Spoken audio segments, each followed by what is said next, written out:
to another amazing, awesome episode of the Xbox International Podcast. Oh man, today we have a very awesome show. I'm telling you guys, we have two awesome developers here today.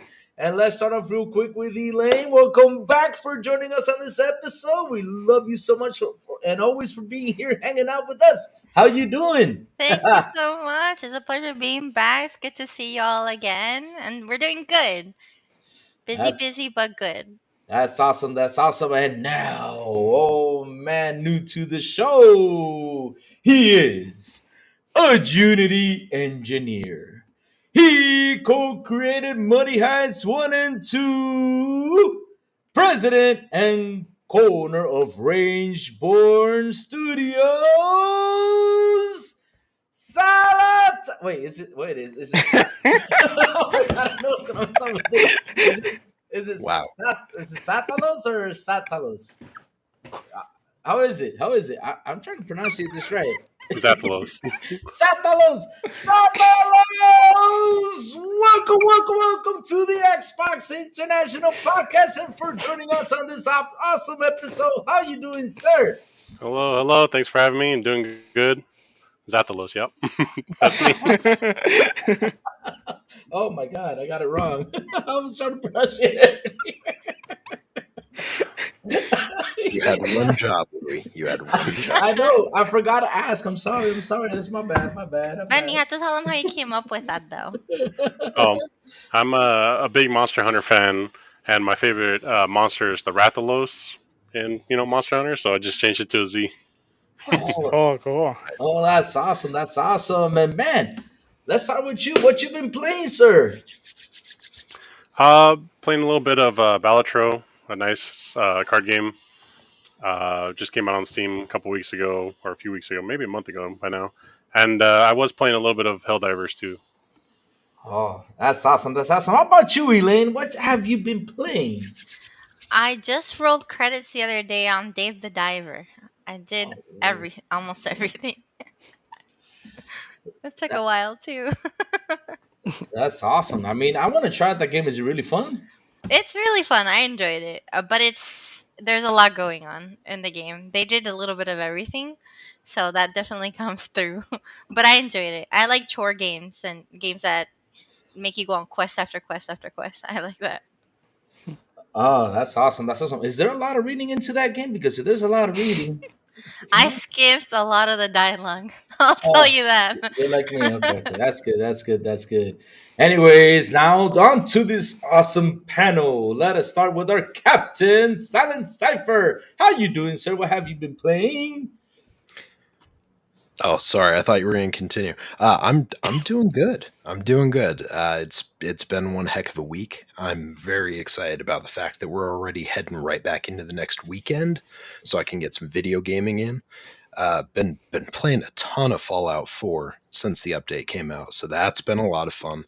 That is absolutely worth going back to. If anyone here or anyone in chat hasn't yet, is absolutely worth going back to. It plays much better. Visuals are way better than they used to be. I feel like just in general, this was the glow up that game needed and has needed for like a good handful of years now. So it's great to see that. But Elaine, Ben, thank you guys so much for coming to hang out. Apologies in advance for Crazy Louis shenanigans. We will try and keep him in check, but sometimes he goes off the rails. So it's all good. Yep, that's why the name Crazy Louis. That's why the name. I know. But anyways, oh man, should I pick on him, Silent? Or should I be nice? Should I pick on him today? I should pick on him today, right? More ammo for you going to timeout. All right, Roberto, how you doing today, sir? What have you been playing? I need to pick on you, sir, for a little bit. Sorry. You're lucky we have two amazing guests today. If not, I would fire back at you. But sorry. I'm doing much better. Thank you. But I've been playing some Dragon Dogma 2, and I went back to Sea of Thief. Haven't played in a while. My brother started playing it, and it's amazing. And now there's more players that can actually play it, so that's kind of cool. Yeah, more But boats to sink in, huh? Ha what about you, Lou? What have you been playing? Oh, you're not gonna ask me how I'm doing? And no, no. Okay. That's what you not get. not after that joke. Not after that Not that joke. joke, man. I had to pick on you, man. I mean, how can you play softball in sandals, man? I'm still trying to I did understand that. not play in sandals. Oh I'm my still god. trying to understand that, but okay, okay. Rookie over here trying to play that game in sandals. Good lord. Trying to say that. But either way, though, Sour, I'm doing fantastic, man. I mean, I'm real happy. We got Elaine here. We got Ben here. I mean, we're going to have a lot of fun today on this show. We're going to talk development on stuff. I mean, I'm feeling fantastic. And also, I've been playing Fallout 4 and hockey. I'm getting better at hockey. I'm still trying to know what a power play is.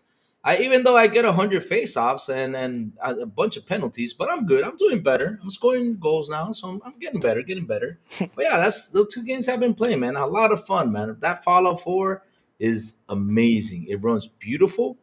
It's just wow, it's fantastic. It's fantastic. Anyways, Sour Blow. I think it's time. We should go through. We should get through the flight itinerary, right? Let's do this real quick so we can start this awesome show. All right. Well, for the flight itinerary, today we're going to talk mainly game development. We have a bunch of questions. We got two developers, so why not ask them all the questions we have. And most I know there's some hot topics out there. We're probably going to cover them next week. So for this episode, we do want to take advantage of the two guests and ask them as much questions as we can. Um, Other than that, Captain, are you ready to take off? I guess he is. All right, well, ladies and gentlemen, Sour's turned on the subscribe button. Why you got him? Why did you do that? Please, nothing.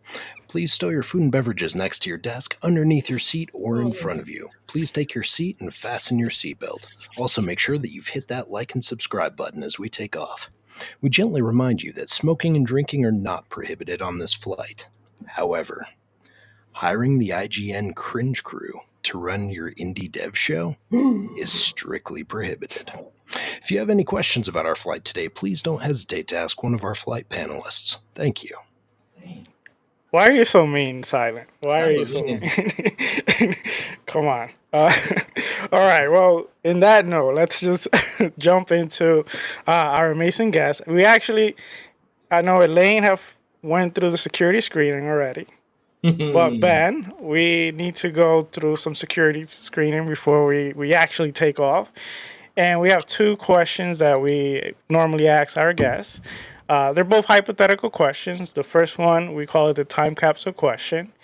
And let's say Constellation has chosen you to pick 3 games that will go into space in a time capsule as a mean of introducing life form to another planet. What 3 games will you choose, and why would you choose these 3 games? Oh man, my first thought went to like one of some of my like top games I've played. But it's like just because it's my preference doesn't mean another civilization would find them interesting. Maybe because my number one game that like I've played so many times is Bloodborne.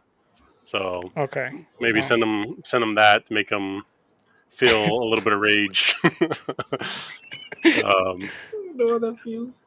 Other games, I don't know, because I don't think something like maybe a multiplayer game would work, right? Because I don't know if they have internet, so it'd probably be a single player game. Maybe a classic like Nintendo 64, like maybe Super Mario 64, or one of Elaine's favorite games, Legend of Zelda, Ocarina of Time, classic. And Yes. then so either one of those, and then third game, shoot, one of my childhood games growing up that kind of um I wouldn't say shaped me as a developer, but like I was very impressed with it and kind of like not led me down the road of making video games, but I was like really enamored with it, and that was Metal Gear Solid 1 on the PS1. That game just like the amount of not juice, but the things you could do in the game, and they notice your footprints. Like it was the first time I played a game that was like reacting to the player. That Okay, game so is so good. awesome picks. Well, just to make sure, you said Bloodborne, Bloodborne? Bloodborne, Metal Gear, Super Mario 64, yeah, and then because Elaine forced you, Zelda. yeah, Ocarina of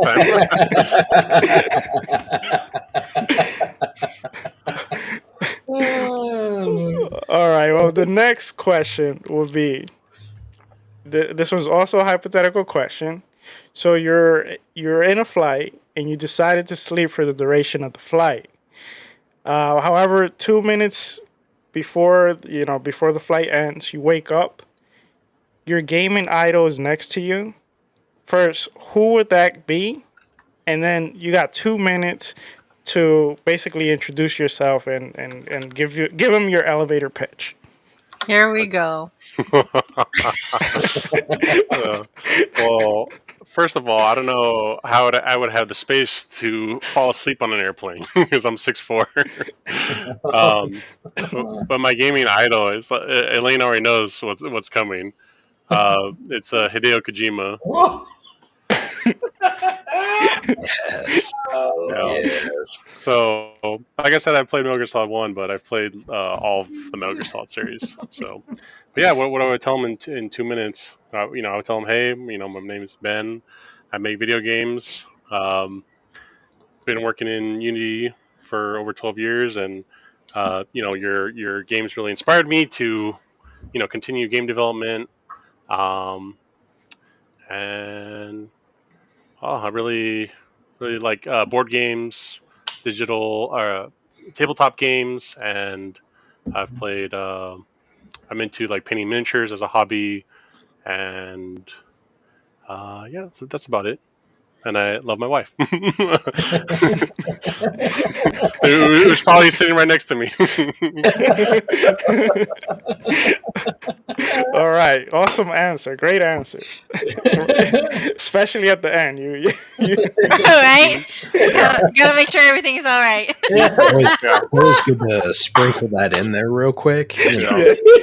Always. I could already hear her rolling her eyes. You turn around and see her just rolling her eyes as she's like listening to you nerd out with him, and you're like, Yeah. "Oh, and this is my wife, by the way." Oh man. Well, you passed the security screening. I think it's time to take flight. But before we take flight, Louis, do you want to shout out the chat? Of course I do, Salvador. We gotta shout out this amazing people that are here with us tonight, man. Let us start off real quick with it's Timmy. What's up, Timmy? How you doing? Sanchez Martinez Gaming. Hello. Rachie, what's up, brother Rachie? How you doing? Oh man, let's keep on going down this list. We have Raguda. What's up, Raguda? Que lo que, mi hermano? Oh man, here we go. G, maybe. G, maybe. Y'all know I gotta rap that name, man. I mean, that name, I'm telling you that he has to make a rap album. Yeah, man, I'm telling you, he has to do something. Oh man, Mr. Dark, how you doing today, sir? No worries, I'll catch up to your super chat real quick. Gian Shark, hello, Gian Shark. What's up? And MJ Dark with a beautiful, awesome $5 super chat. He says, hello, guys. Busy at work, finishing up Code Veronica remake. Nice silence game. Hello to your awesome guest. Congrats to Silent and Plume on their both. Wait, what he says on their both podcasts? LOL. They're both both podcasts. Silent, did you start a podcast behind our backs? Oh yeah, it's a PlayStation podcast. Oh, Nintendo podcast. Okay. I see. All right, let's keep going. This list. Eternal Jedi, what's up, Eternal Jedi? How you doing? Oh man, who else is here? Pixel Slapper, what's up, Pixel Slapper? What's up, brother? John TJ, hello. What's up, Mike? How you doing, brother? How you doing, my brother from high school? Sour, take it away. All right. Hold on. I lost the topic here. Okay, here we go. All right. All right. Well, let's start game development. So the first thing I want to get from both of you is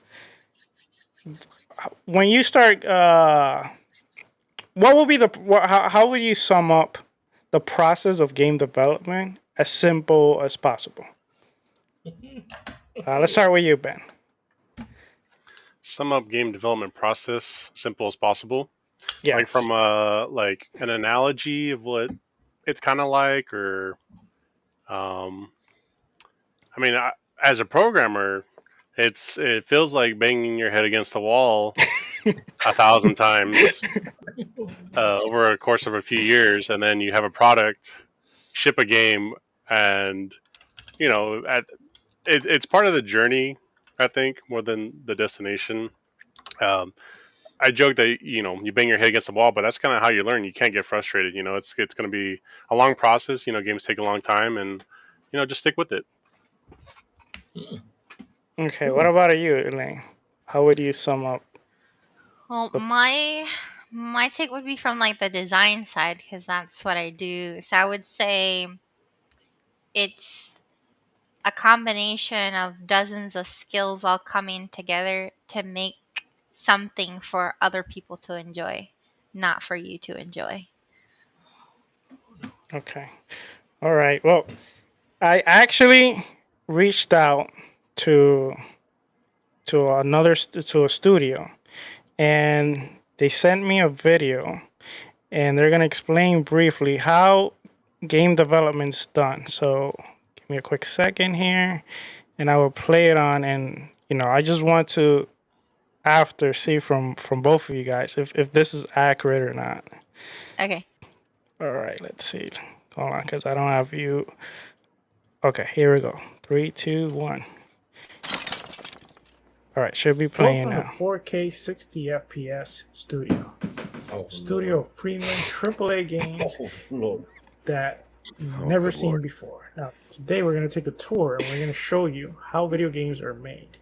So let me go with Jaden where he will show you planifications on video games. We should build a game about where you can move very fast and you can turn and jump very faster. Okay, there you have it. That's how video games are planned. Oh Lord. But what about the concept art? The what now? What am I watching? Can you drop that piece of cheese? What is happening? What is happening? What's going on? Last but not least, I'm going to take you on a quick little tour and how we make decisions while the game It kind of is speed up. I developed don't know what. in Unreal Engine 6.0. 6.0, damn. Hey, should we add a game mode to add friends? Does it have microtransaction? No. No. Oh, man. What's that microtransaction? Sour blow. What the hell was that? Wow. There you have it. That's how Okay. games are developed. No. Okay. We'll put him in timeout for you later. Don't worry. Yeah, I mean, I gotta get the controls out. Put them in the time up for this thing. No. Jokes aside, I kind of want to talk a little bit about what is the difference. What is the difference between working on a AAA game and maybe working on a indie development game? Like, what are some of the things that affect it? I know probably budget, resource, can affect. I can see the AAA games, having like more budget, larger teams, and they probably got access to like better, like cutting edge technology. As like an indie studio, they operate with a smaller budget, and they got to rely more like on creativity and passion for the project. Well, like what are some of the things? What are some of the pros and cons on both? And if you guys want to expand more on it, and great. I'll start with you first, Elaine. Actually, Ben and I talk about this all the time because one of the benefits of being a couple and being in the industry is being able to like talk about what's going on, even like within our studios or like in other studios and what our friends are working on and stuff. And I don't know, having opinions about things.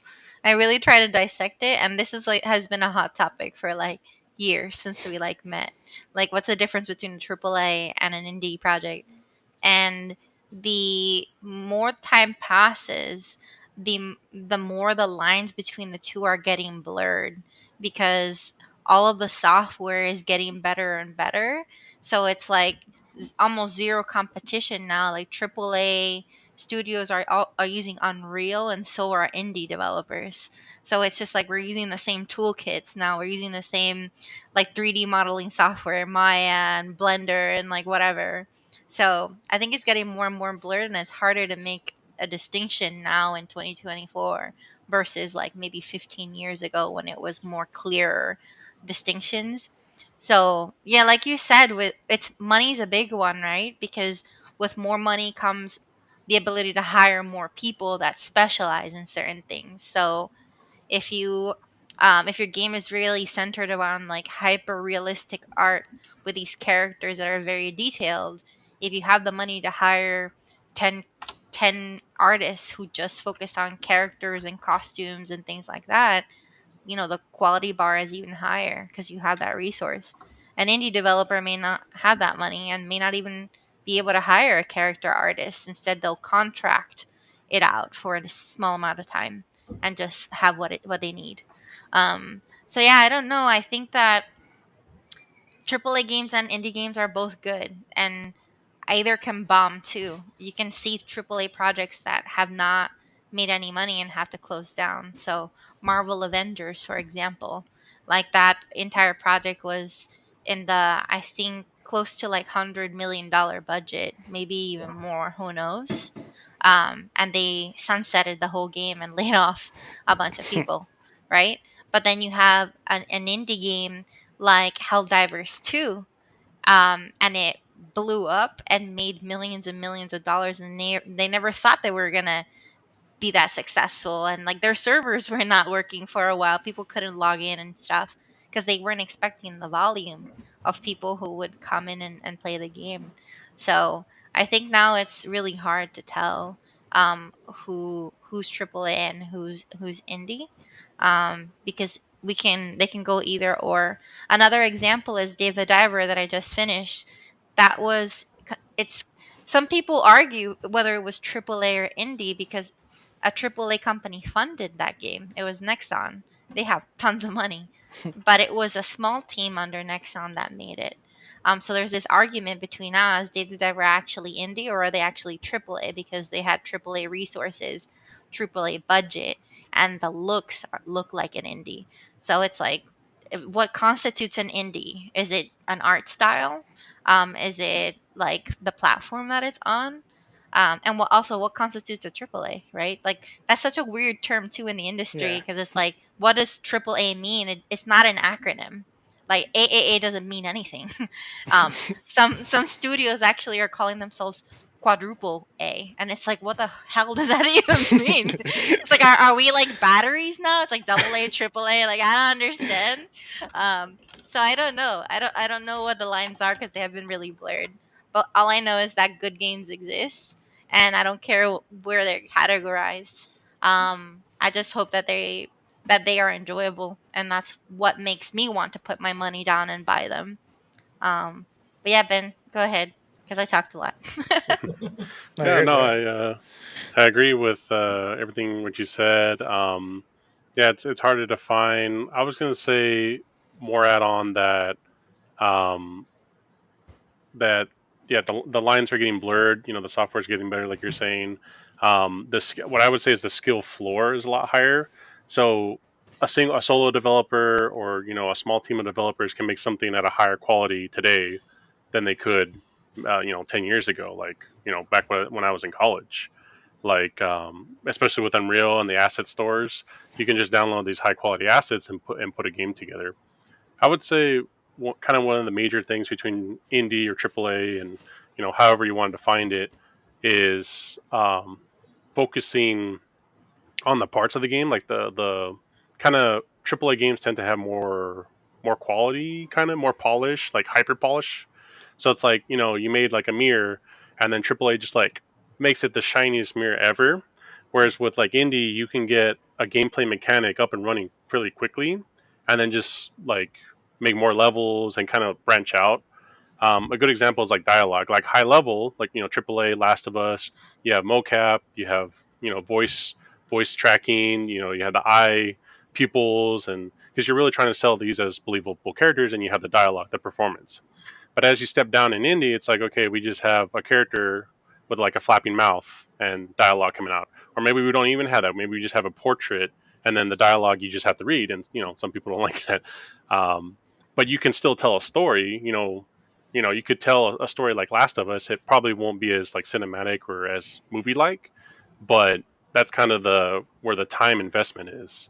AAA kind of tends to put more like add more content. You have to if you sell a game, it has to have 20 or 30 hours of content, or you're gonna consumers are not going to think that that's a worthwhile you know money to spend on. Versus like indie games, it's a $5 game, $10 game. Oh, there's only a few hours behind it, and that's kind of what people agree upon. Yeah, I want to ask on top of that because I feel like also what's happening like more in the industry. I don't know if it's just me, but I feel like a lot of these AAA games now they feel more like kind of like they're following a certain blueprint and they're more trying to copy other AAA games that have been successful. And maybe that's also why kind of like Elaine say the line feel more blurry because even though let's say there's an indie studio that also used Unreal, the game looks good but maybe not as polished as the other one, but it excels in other area because they're kind of being more creative. Do you guys feel the same way, or you want to add anything on that, Ben? Yeah, I would say that for bigger studios that are producing these games, it's a safe bet to make kind of what's already out there. If you have, it's just like movies. If you have another Marvel movie, superhero movie, the audiences know what to expect. Whereas if you have like an indie title from like A24, it's like this is a weird movie. I don't know where it's going. Like the consumer kind of gets confused, and they don't want that. They just want something like what they expect, essentially.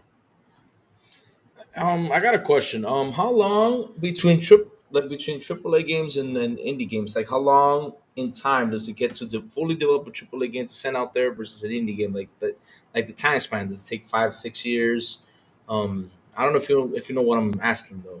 Hmm. Like the time Yeah, the time it takes to build these both of these games yeah, development time. I in the mean development time. Yeah. that's been a really hot topic in the games industry as well because the way that games have been built so far is not sustainable because it a big AAA project like The Last of Us, let's say example since we've Mhm. been using that, it takes 6 7 years to make. And Wow. that's a really that's a really long time, right? So if you look at your career, right? Like let's say we all have like 30 30 40 years maybe to be in a career in games. Divide that by 7 or 8 sometimes. Like how many titles do you actually get to have under your belt? Like not that Wow. many, right? Wow. um but that's not to say that a AAA game cannot be developed in a short amount of time, because then you see games like Call of Duty and you see Assassin's Creed franchises where they already have built libraries of things and they already have art assets. They have so much stuff that they could reuse. And that's why you see sometimes that they can make an installment in a year or two, way less time, but that's because it was built on something else. So there's a big difference too in AAA. There's a lot of franchising in AAA, where it's like a series, and that's great. But when you're building something from scratch, it's like you have to build the code from scratch. You build your character controller from scratch. That takes a long time.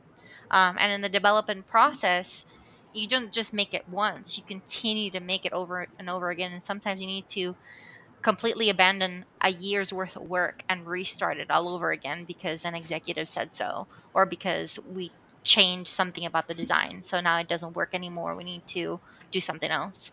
So I don't know. It's all it. I can't say that AAA games take a long time to make and indies don't, because that's not true. If you look like a game like Ooblets, it took like 6 years for those developers to make that game, even though it was very simple, very cozy, very wholesome. But it was two people who already had full time jobs and were making Ooblets in their free time for a long time. And then to a certain point, they were able to get a publishing deal and then just go full time into making the game instead of having another job. And that's the reality of a lot of indie developers. Like myself and Ben, we have our full time jobs. That's what pays our bills. And then when we go indie, we make the things that we like. But, we cannot make a game in 2 years. Sometimes it may take 3 years, it may take 4 years because we're doing other things at the same time. If we were full time, maybe we could cut the time more, but that's not the reality for a lot of people. It's really hard to get funding nowadays, because a lot of people are fighting for the same pockets when it comes to getting money from companies. So on top of that, I wanted to ask you, when you said the executive changed the decision, it's like when you talk about that, is that somebody like the executive comes in and says, "Okay, we got money. Let's give you an example. You're developing a game for Sony, right? And then all of a sudden, the executive comes in and says, "Oh, we got money. We got money from Microsoft. Let's make this game also for Xbox. And we got then after that, we get money from Nintendo. Let's make this game into Nintendo." That's why you said you gotta like restart at the beginning. Or Right. or Yeah. Yeah. another good example, right, is like Uh, if you all of a sudden find out, hey, you're using a new engine now Hmm. instead of what you were previously Whoa. using. Like Yeah. you went from Unreal Engine 4 to hey, you're using 5. Hmm. That's Oh. like, yes, it's still UE, but it's different. Yep. There's things that will make your game break, right? That's a Right. big thing, I'd imagine, is like you guys mentioned the fact that sometimes you have to scrap stuff from way back Yep. because it just doesn't work anymore, and sometimes that happens in those engine iterations, right? Yeah, correct. And Ben and I have both gone in our different jobs, gone through those exact same things. We worked at a previous studio where um, it was decided very early on that the game was going to be like high quality, made for PC, and like the systems and the art were made to run on like good graphics cards on a PC. And all of a sudden the CEO comes in one day, it's like, oh yeah, we just got some money from Apple, so we're going to be releasing the game on Apple Arcade. And the whole like Ben can tell you more about that because he was lead engineer on that. They're like, what? Like we didn't create this game to run up on a potato. We had it made it run on like a real heavy duty gaming PC. Yeah, So yeah. doing the tests for creating our those worlds, I think it came to a point where they just had like the main character in an empty space and it was running at like nothing frames per second. Like it was just so bad because it just wasn't made for it. Same thing with like Nintendo Switch. Like it's Mm. not easy to develop a game for like PlayStation or Xbox and all of a sudden it runs on Switch. Like the specs are completely different. And that's why you see the decrease of quality in art and things like that, because certain systems cannot run certain things. You need to like remove shadows, remove gamma, like remove a bunch of stuff because they just cannot handle it. And then when you said about upgrading engines, that happened to me at my previous studio. We changed from UE4 to UE5, and luckily for us, it only all the changes took 6 months to port everything over and like bug fix what was broken. But there's other studios who gone a year, 2 years, just revamping everything up again because they literally some things had to be built all over again from nothing. So I have seen that as well. Ben, do you want to add anything to that too? Because you have a lot of experience with that. Yeah. Let me say, if you have a bunch of experience with that, I'm surprised you don't have gray hair, because I feel like that would Yeah. cause me some stress Yeah. if I had to deal I with mean, it. hearing this, I'm feeling like how Ben feels. I want to hit my head on the wall like 1,000 times. I mean, all Yeah. this stuff. I'm feeling that right now. I'm feeling the Yeah. pain. I almost thought Silent was gonna say it would have caused him some It's gray hair. that I was gonna well say like, that's Silent, you why my have no hair's hair. gone. Yeah, that's why Okay. my hair is gone. but that's because of kids. So Yeah, I'm definitely getting some gray hair on my beard. It's a little bit hard to see, and I always tell Elaine, like, I didn't have gray hair, before we met, and now. So is it you? Is it the But stressful it's job? not my fault, I swear. Maybe Yeah, like 25% is yeah, me, 75% is game development. yeah, time to exactly. time to sprinkle another one of those. I love you, honeys. Yep, I love you. love you, baby. Yeah, I'll just add on a little bit. Also, so when we were talking about the executive coming in and changing things, it could be a money thing. It could be, hey, let's go to this platform thing, which slows down development, or it could just be like, hey, this thing isn't working. This isn't the vision of the game that I wanted, or another game just came out and like, crap, they're doing what we were gonna do. We have to pivot and change the whole design of the game. So that's another reason. The porting process, like, yeah, if when you start a game, you're like, hey, it's going to be on PC, it's going to be on Xbox, PS5, PS4. That's also a difference. And so you make the game, you target those consoles, and then they'll be like, hey, here's some money and put it on this lower spec machine. And the consoles PC, those are fine. Switch is not that powerful, so that's kind of crappy to work on from a performance standpoint. And then phones. Technically, phones nowadays are more powerful than like the Switch, but it's kind of just like the controls is more the issue. Like if you have full God of War combat with all these buttons, how are you going to put that Yeah. on a phone? So. Can I ask you when you guys develop games for like different ports, different consoles, and different systems?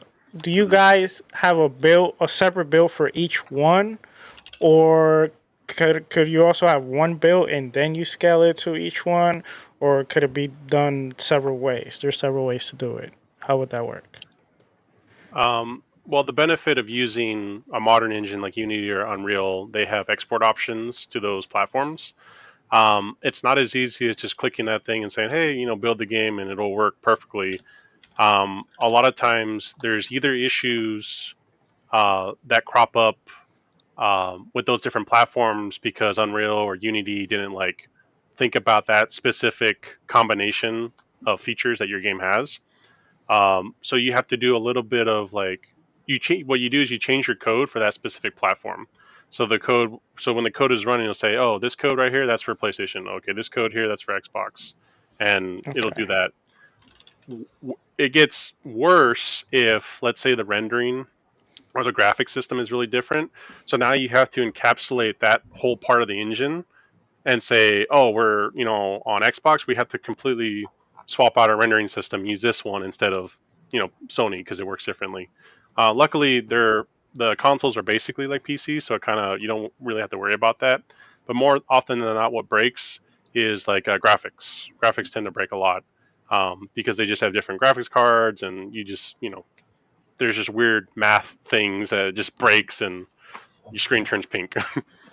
Yeah, different function sets, different abilities, different RAM, different pipes as far as the actual memory in those graphics channels too, right? Like I would say because you're mentioning the systems right now, and they're definitely it's like that x86 architecture across both, so you don't really have as much of that disparity. Something like PS3 to 360, though, where you had the cell processor versus an x86, that was a much different occurrence, right? Because it's Yeah. like you're having to literally customize this thing for that specific release, which is why we saw so many games come out like a year after the 360 version, is because they'd build for the common denominator and Yep. then they built for the special case scenarios. Correct. Yep. Yeah. Yep. The PlayStation 3 in particular with the cell processor, it was powerful, but because it was a completely different architecture, you really had to like reinvent your game to run on it. The PS3 did have like a similar like this is a PC processor, but it wasn't very strong because it was just meant to do like basic things, and then you would offload all the work to the cell processors. So Gotcha. Okay. Another quick question before I know Lou want to jump in. You mentioned it's not as easy as just pressing a button. But we do see a lot of people just like they kind of make it seem like it's so easy. Like you just press a few buttons and you could change the game from 30 to 60 FPS, or you could add this or add that. My question is, like, have you guys have been under, a work or like for a game or something where maybe there's a director or a lead in some area where maybe he's not like specialized in, like, let's say coding, etc., and maybe he wants you to do something that's something that's not capable you're not capable of doing, or something that's extremely hard and he wants it like done like ASAP or something like that? Any scenarios like that? Do you want to say something, Elaine? Or Um, I like with design, I've never really had that issue because you have to sit down with everybody and like have lots of conversations and come up with goals together. So it's very seldom that we make a decision that doesn't align with like what the director said, because they were part of that conversation to begin with. So they're not out of the loop. Sometimes it's like pres- potentially leadership executive level that is not part of the game development. It's more like business side. Sometimes they'll be like, oh yeah, I had a shower thought yesterday and I want us to like change the entire way that we do something. And a lot of us will be like, absolutely not. Like, we're not doing that. No. You know what I mean? It's like, or that doesn't work. You know what I mean? And sometimes those conversations are hard because because they have authority. They think they can just do whatever they want.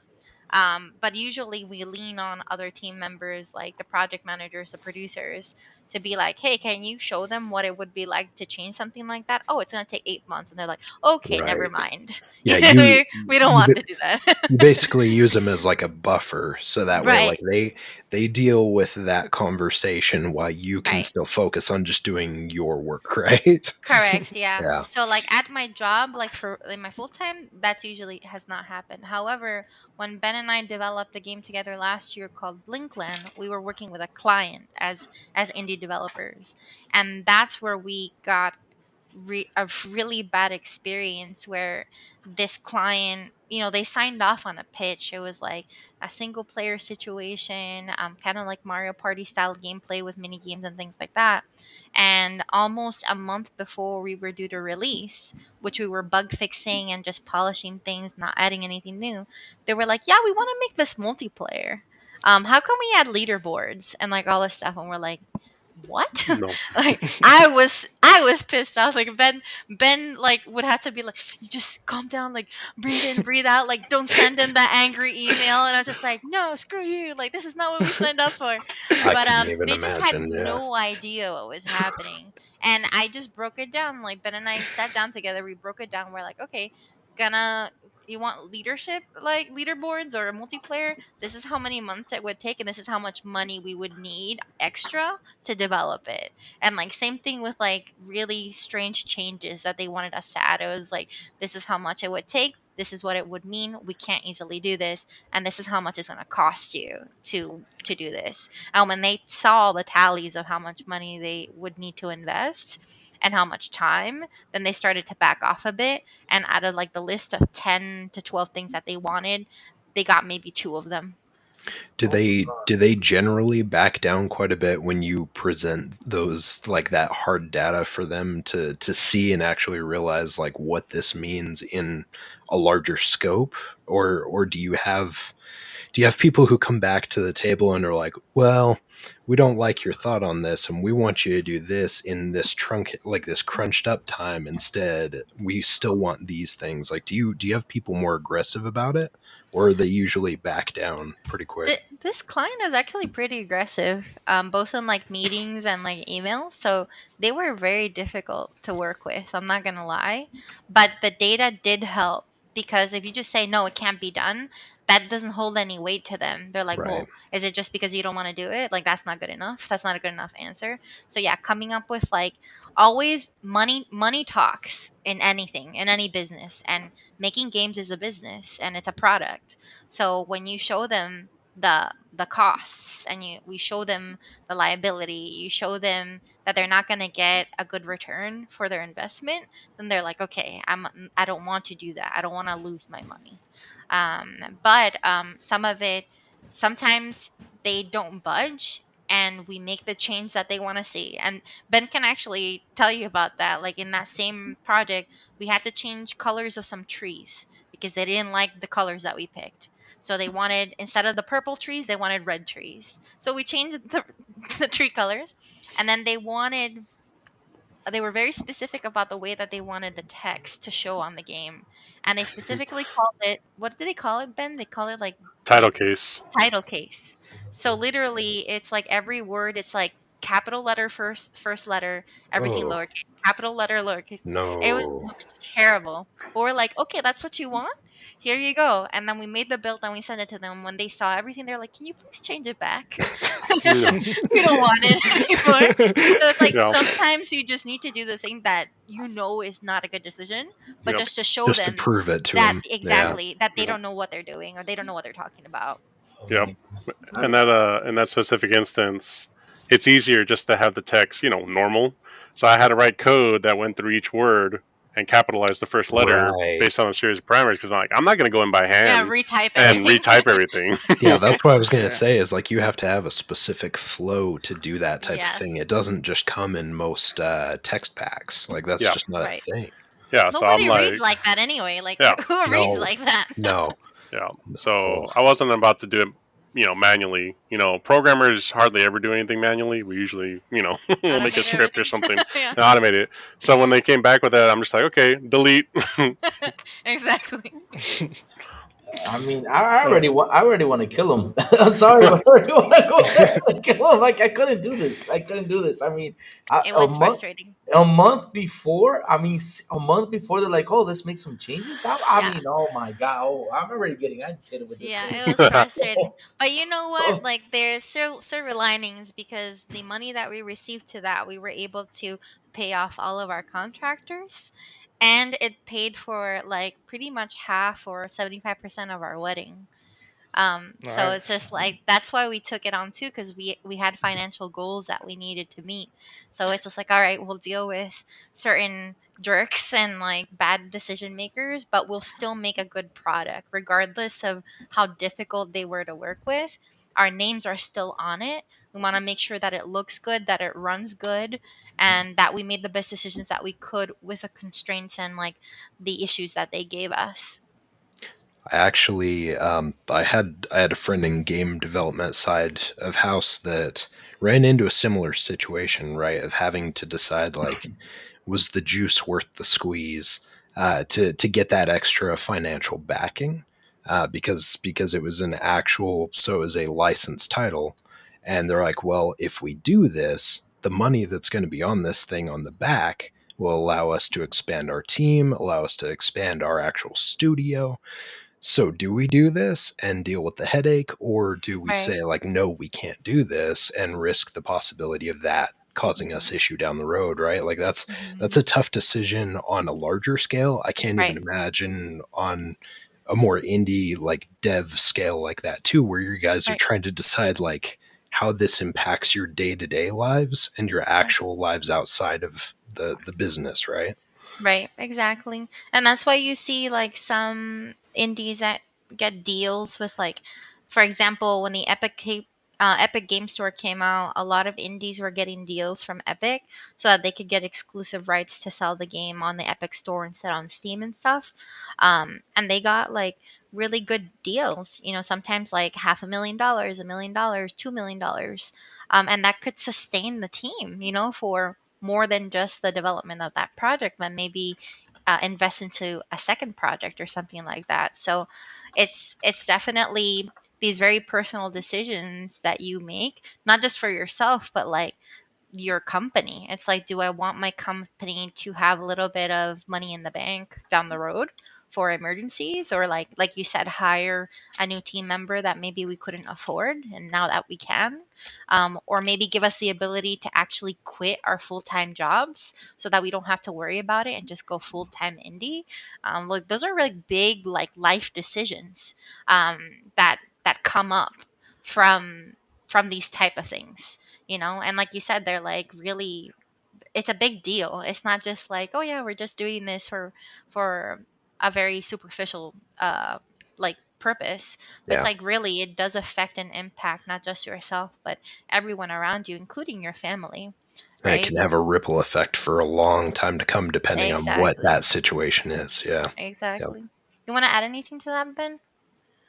Um, no, I'm good. I mean, just yeah, I can see it's like there's a difference, the business decision and then like, what's better for the game, and that's a like you were saying there that's a personal decision. You have to make it for every game. It's like, do we add microtransactions to this game and we're guaranteed 50 million, or do we not have that money and potentially lay people off and but stick to the true vision of our game.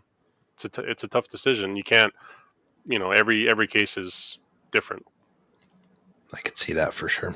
Oh my Lou, I believe god. there was a question in the Yeah, chat. there's a couple super chats real quick, because my God, I mean, I'm already agitated. I want to go in and get that client. Seriously. Now, Louis. Now, oh goodness. Oh my Oh, god. God. That was me while I was writing emails back and forth.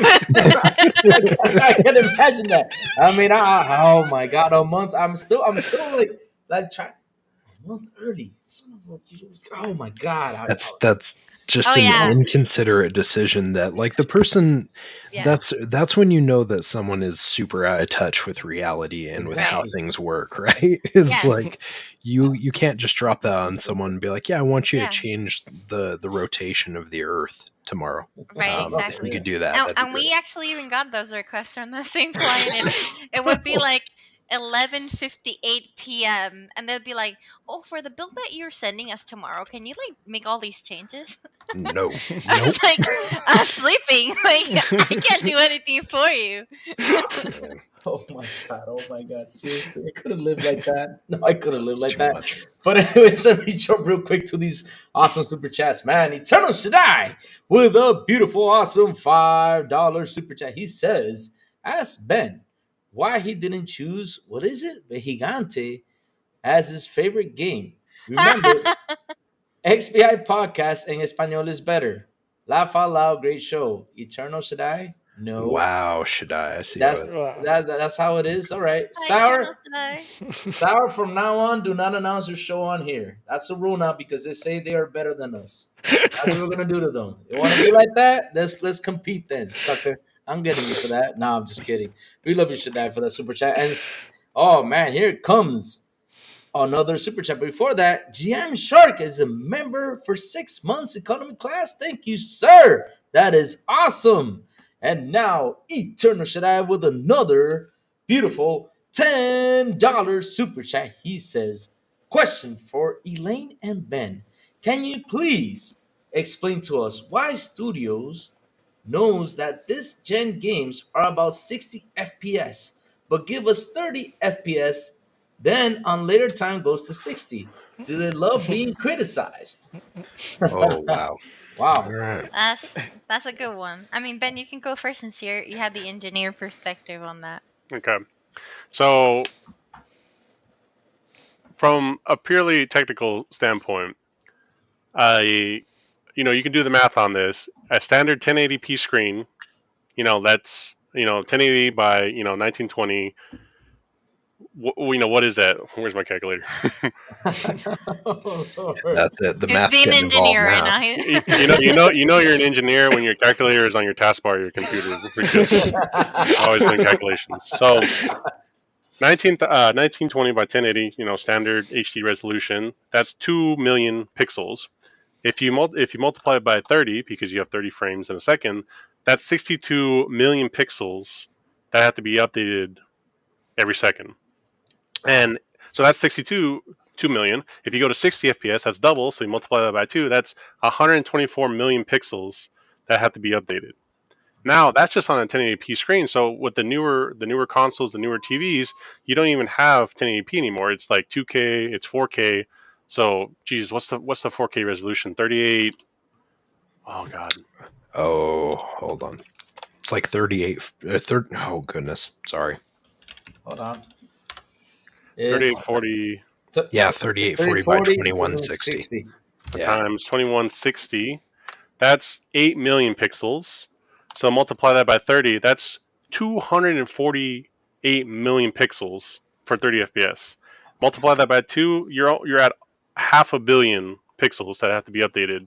So like the machines are just melting to try to display that. So from a technical perspective, 60, like yes, for like fighting games and certain games it feels smoother and better, but when you do your game idea, that's one of your targets, like hey, this game is going to be 60. For a vast majority, people will choose 30 because a lot of people can't tell, like gamers can tell, but like normal kind of people, mom and dad, they just, oh, it's a game. 30 FPS is fine as long as it's consistent. Me personally, I'd rather have a lower frame rate that's consistent than like choppy, like jumping up and down. That's no good. So, actually, to tag on to that question real quick, just because I'm curious, because one of the things that I always say as an ignorant, just gamer, non-dev side of things, I'm always like, okay, well, why don't you just provide me some settings so I can actually adjust it down, right? So I can preference that 30 frames per second with the higher quality, or I could go 60 frames with the lower visual quality. So that way you've got that give and take Yep. to make it so you've got that preference and you can play it how you want. But how difficult is something like that to actually implement on the dev side? It depends on your game. An easy fix is if you want higher performance. That performance usually on like PS5 games, you have the quality versus performance. What it does is it drops the resolution. And for me, I can't really tell on a 4K screen, sitting 8 feet away, if it's actually drawing 1080p on my 4K screen. Like I can't really tell. I care about the performance. Um, so that's fairly easy to do, to render the game at a lower resolution, but that might not always be your problem with the game. It might be the number of enemies on screen, might be the number of meshes, and that you have to diagnose the game and be like, oh, we actually have to reduce the amount of trees, we have to reduce these particle effects. It gets more involved than just the simple thing as lowering the resolution. That's the first thing you start with, and then you go from there. Gotcha. Okay. Yeah. So it's not basically a the ignorant version of like file save as type of thing. Like there's more considerations to have in that conversation. Yep. I gotcha. Yeah. And to add on to all of this too, like that's the technical aspect, but as a designer and part of the team that's like adding like assets and stuff inside the maps, you also have to think about these dev teams that are scattered all over the world.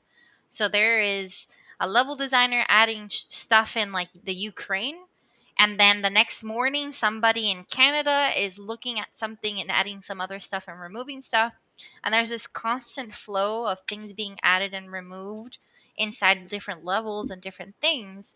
And it is possible, literally within the span of like 8 hours, to go from like being fine at 60 frames per second to and drop to like 10 because Sure. of things that Yeah. people added that didn't get checked in properly, something that was broken, and like blah blah blah.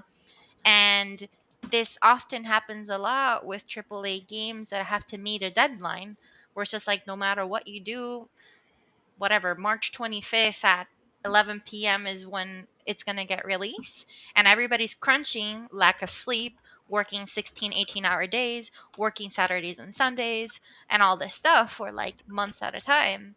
So your brain's not operating at its normal speed. People are not checking in things and doing things properly.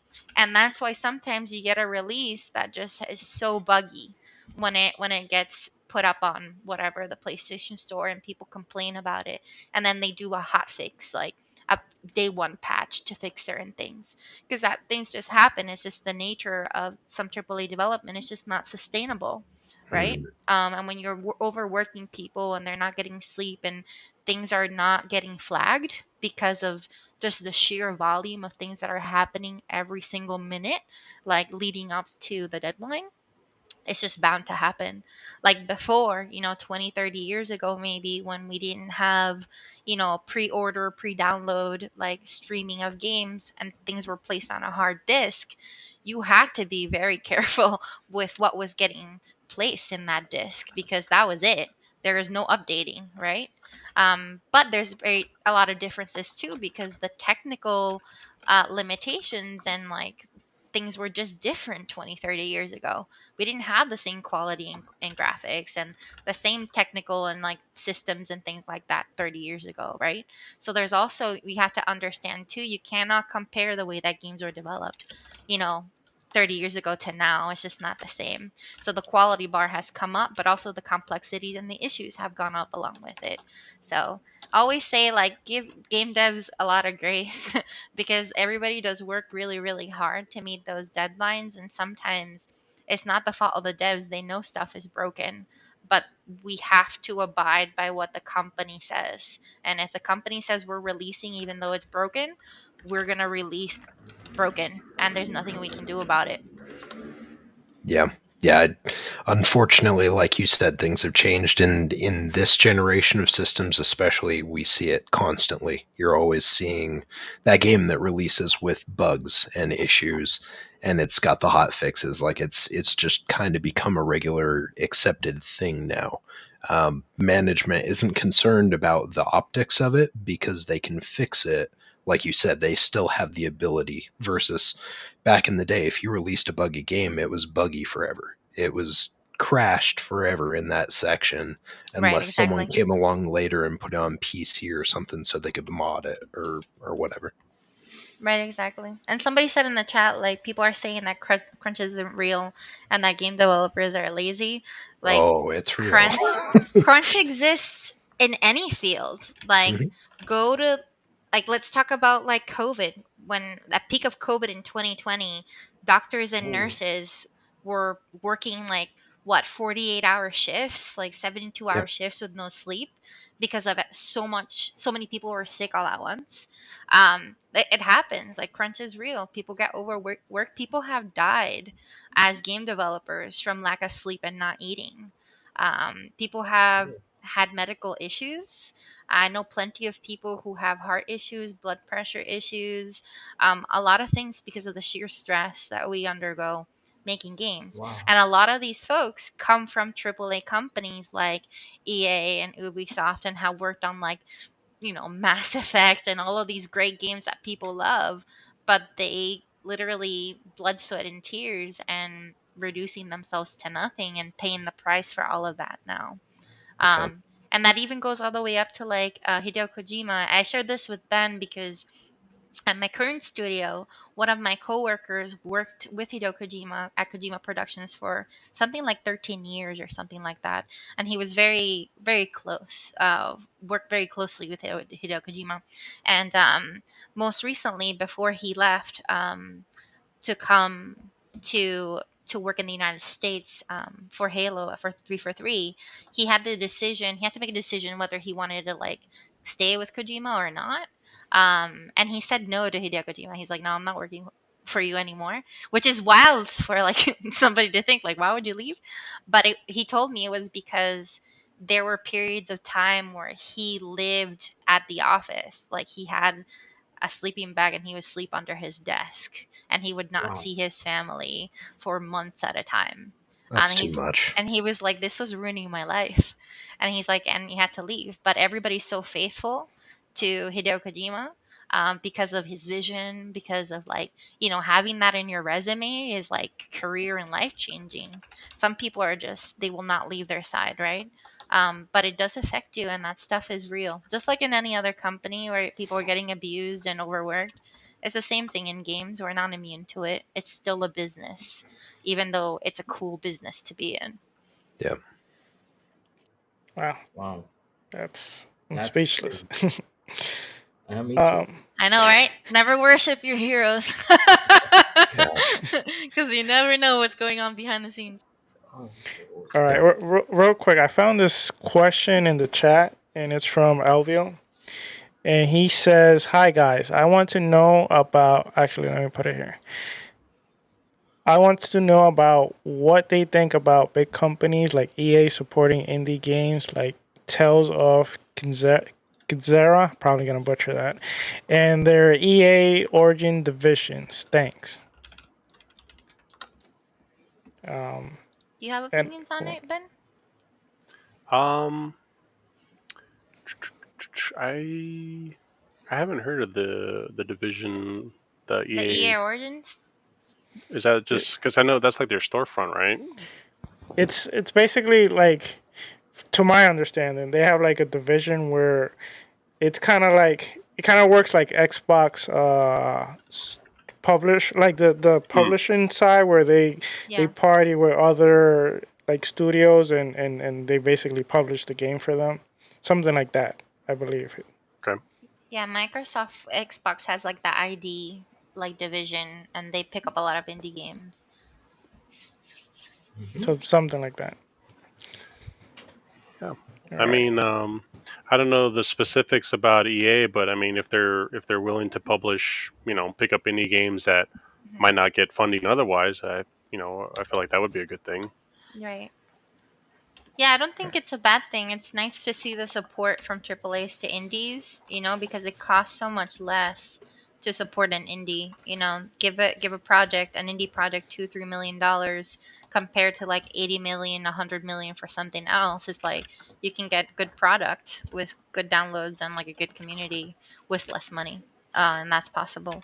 But I would actually be more interested as a developer in knowing what the deals are, like are they getting exclusive rights? Are they doing any type of weird royalties where like the developer doesn't see an X amount of money come in until years later or something like that? Like that's what I would be interested in knowing as a developer. It's like the financial aspect of those deals.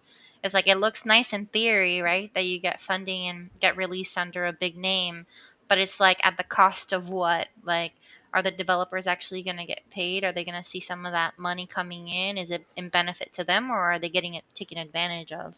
Like that's what I would want to know, Yeah. just to make sure that you know, they're not just getting like starstruck, or that they're not doing the right thing by having like a lawyer look through all of that stuff, so that they're protected. Yeah. I wonder more, kind of thinking about it, that if EA, if they're branching out, picking up indie games, supporting or publishing them, I wonder if other, big studio, I know Xbox, like we talked about, already does that, but I Mhm. wonder if that might become a trend where these, big publishers, instead of investing in their own games in house, maybe they kind of branch out and pick up more indies. Maybe we could see more of that. I don't know. Okay, I have a quick question. Before any of you guys, maybe you probably guys have some questions, but real quick, I just thought about it when Ben was talking about the whole resolution, and I know you guys both have worked together on some games. What's the dynamic like? For example, let's say maybe Elaine comes up to you, Ben, and she has this idea, and you're like, you start going technical on her, and she's like, I don't understand none of that, or vice versa. Maybe you come up with an idea that has to do with coding, etc., and she's like, I don't know what you're talking about. How's that dynamic work? Let's start with you, Ben. I would say that programmers are definitely, they can go into programmer speak and start going off on a tangent, like, oh yeah, all the polygons and the processing power needed, and the number of threads, and it's just like, I try not to do that as much anymore. I know programmers that do that. It's pretty much, I know, because I've also been like in a lead position over other programmers and having to talk to different departments, and Elaine as well has to working with the different departments, art, programming. Um, you kind of I wouldn't say speak differently, but you speak in terms that the other person knows or what they're familiar with, because there's people that have different levels of technical experience, and because me and Elaine have worked together on so many projects. I teach her about programming. She teaches me about design, and then, it's we don't. I don't think we have too many miscommunications, or like, I don't know what you're talking about. If there is an idea that I don't understand, I'll kind of just like implement it really quickly and be like, oh, is this what you meant? That's from my perspective. Yeah, we communicate very, very well. Like, I think that's the key thing. And it's not just between us, it's also like in our jobs. Like that, I feel that in game development we talk a lot about the technical skills that oh, you need to be a good artist, like you need to know certain things about art, or you need to be a good engineer, you need to learn certain things about code, but we often miss the importance of the soft skills because nobody wants to work with a jerk. If you're hard to work with and I cannot speak to you, you're not going to be able to stay on my team for long. They're going to kick you out of the team. um, and I think that you really need to learn to listen to people, and if you don't understand something, it's not about that you're less than. It just means that you need to expand your horizons and like learn. So I ask Ben questions when he is telling me something technical that is going over my head. I was like, I don't get it. Can you explain it differently? Because I do want to understand. Or if he's going to like if he's calculating a bunch of stuff and I'm just like, I just don't care about 200 million pixels. And then he'll be like, all right, no worries. Like, you don't actually need to know that. But yes, it's complicated and all this stuff. So he definitely knows when not to cross certain lines because it's like not worth it to like have those deep discussions, or it's like defeating the purpose of allowing me to understand. And same thing with design. Sometimes he'll ask like, "Well, why do you make that decision, or why is it this way?" And I'll go in a little bit deeper, and sometimes we'll be like, "Oh, like I learned it from this book," or if you've played this game, like, do you ever notice this? And then he'll be like, yeah, I noticed that. Okay, cool. Then that's the example that I can use to talk about that thing. But I think communication is super, super important. So it works for us because I'm a designer and I have that like problem solving sense from like a visual perspective side and experience side. And then he has a technical and can understand the implementation of, okay, how would this come to life in the game engine? And together that's how it's possible for just by ourselves to make games instead of relying on anybody. So it's pretty cool. Yeah, that is cool. Guys, you guys have any questions right now before we move to the next topic? I was gonna. Oh, go ahead, Sam. Go ahead. I Oh, listen. Yeah. oh, sorry. Yeah, I don't have a question, but I did want to shout out real quick because I know we keep jumping off into tangents in the Okay. conversation. Yeah, it's So I fun. just I just want to make sure that I'm tackling things as they come by. But I wanted to just shout out Jimmy Cooks 25 real quick. Thank you so much. He joined in as first class. So thank you for the support. Much Thank you. appreciated, and I hope you enjoy the content and continue to enjoy. But yeah, sorry, Louis, what were you gonna say? Okay, I got a question because I heard the term support devs a lot. The question is like for some big studios, right? Do the like you were saying about the contracts, right? Some big studios, do the devs actually get a win-win situation or just the company itself? It's a great Um. question. Well, I feel like I shouldn't say names because it's like No, no, no. Don't. like Just NDA information. But yes, there are certain companies, AAA all right, companies, cool. that when you sign in, when you get hired, they do give you a bonus if a game is successful, right? So if they release a game next year, 2 years from now, and it's successful, all the employees get a bonus. But it's based on how much revenue the game made. So let's say the game made, I don't know, 200 million. Divide that by like thousands and thousands of people, and you really only get a few $100s. You know what I mean? It's not like you're getting thousands and thousands or millions of dollars. No, the company's obviously gonna pocket most of it, but a fraction goes to the devs. So when you're supporting AAA, you are supporting the business, the entity. So you're supporting Microsoft, you're supporting Sony. When you're supporting indie, it can be a little bit different. So if it's direct indie where they self-publish, that you're directly supporting those developers. If it's through like something like Devolver Digital and like they published it, then that's different. Devolver Digital gets a cut, and then the developers get the other cut. But it's different as well for like Steam and all this stuff. Steam takes 30% cuts for every sale being made. That's how they sustain themselves. So it's not like devs are making like buttloads of cash. Like you have to pay it to Steam, then you have to pay your lawyers, then you have to pay your contractors and your Wow. employees, and then pay yourself. Taxes. So there's a lot, and taxes nevertheless. Yes, Oh, tax. Yeah, yeah. Yeah. So at the end of the day, sometimes indie devs just want to break even so that they don't go bankrupt. It's like, can we just stay afloat? Like, that's the goal for a lot of folks. And it's great if you end up getting a huge success and have more money in the bank that you thought you would. Which is why we often see DLC and microtransactions. So that way Exactly. there's more of that extra support because, like you said, Hmm. generally they're trying to break even. And so anything Right. you can get on top of that is bonus, It's right? bonus, yeah. So And it's you very try and rare that you get something like Helldivers 2 or right. a Pal World situation. Like, how many indie games can you say that just are boom, they go viral and they make millions and millions? Like, they're Vampire few and far between. Survivors, I would Vampire imagine, is probably Survivors, one too, exactly. right? Yeah. Yeah. Exactly. I love that Even game. what was the other game too So that good. we recently played? Forget it. Rotato was The one. Valheim was another one. Oh, Oh, And that was Valheim. only like early access and it made millions. So the game wasn't even released. It's still in development. Yep. So yeah, there are certain like success cases. There's just like, wow, like they did great. Fall Guys, when it came out, it just came out at the right time. It was COVID. Everybody was like on lockdown, and now we had like this really funny multiplayer that we could play. They made millions.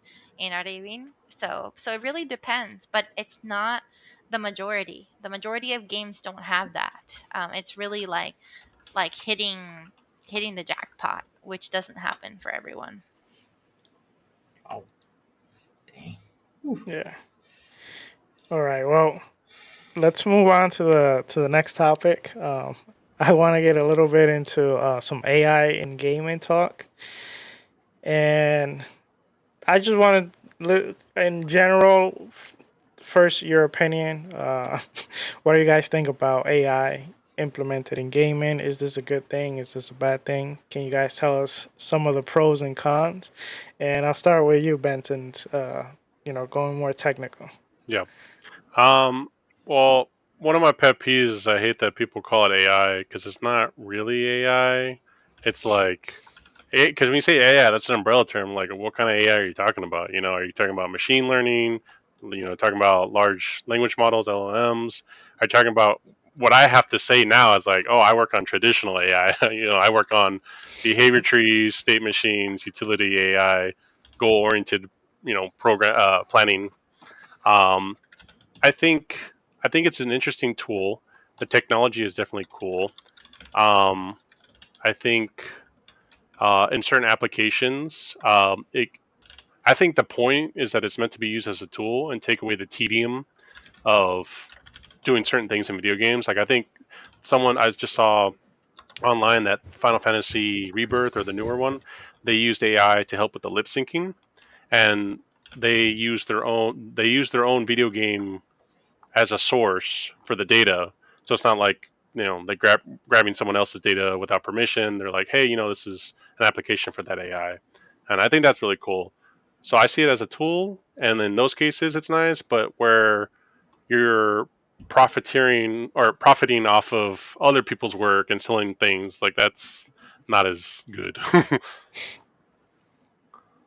All right. What about you, Elaine? Yeah, I agree. I tend to think of AI, or at least what it is in its current state, as just a tool that is supposed to help you get to a goal, but it's not supposed to be the goal. So you can use Midjourney to come up with a concept that's closer to what you want to get, so that you can use that to show an artist and say, hey, when I say realistic Ghibli style, blah, blah, blah. This is what I mean. And they're like, okay, now that I have an example, I see what you mean. But it's not like using that concept art from stolen images and artists all over the internet as like my source of truth.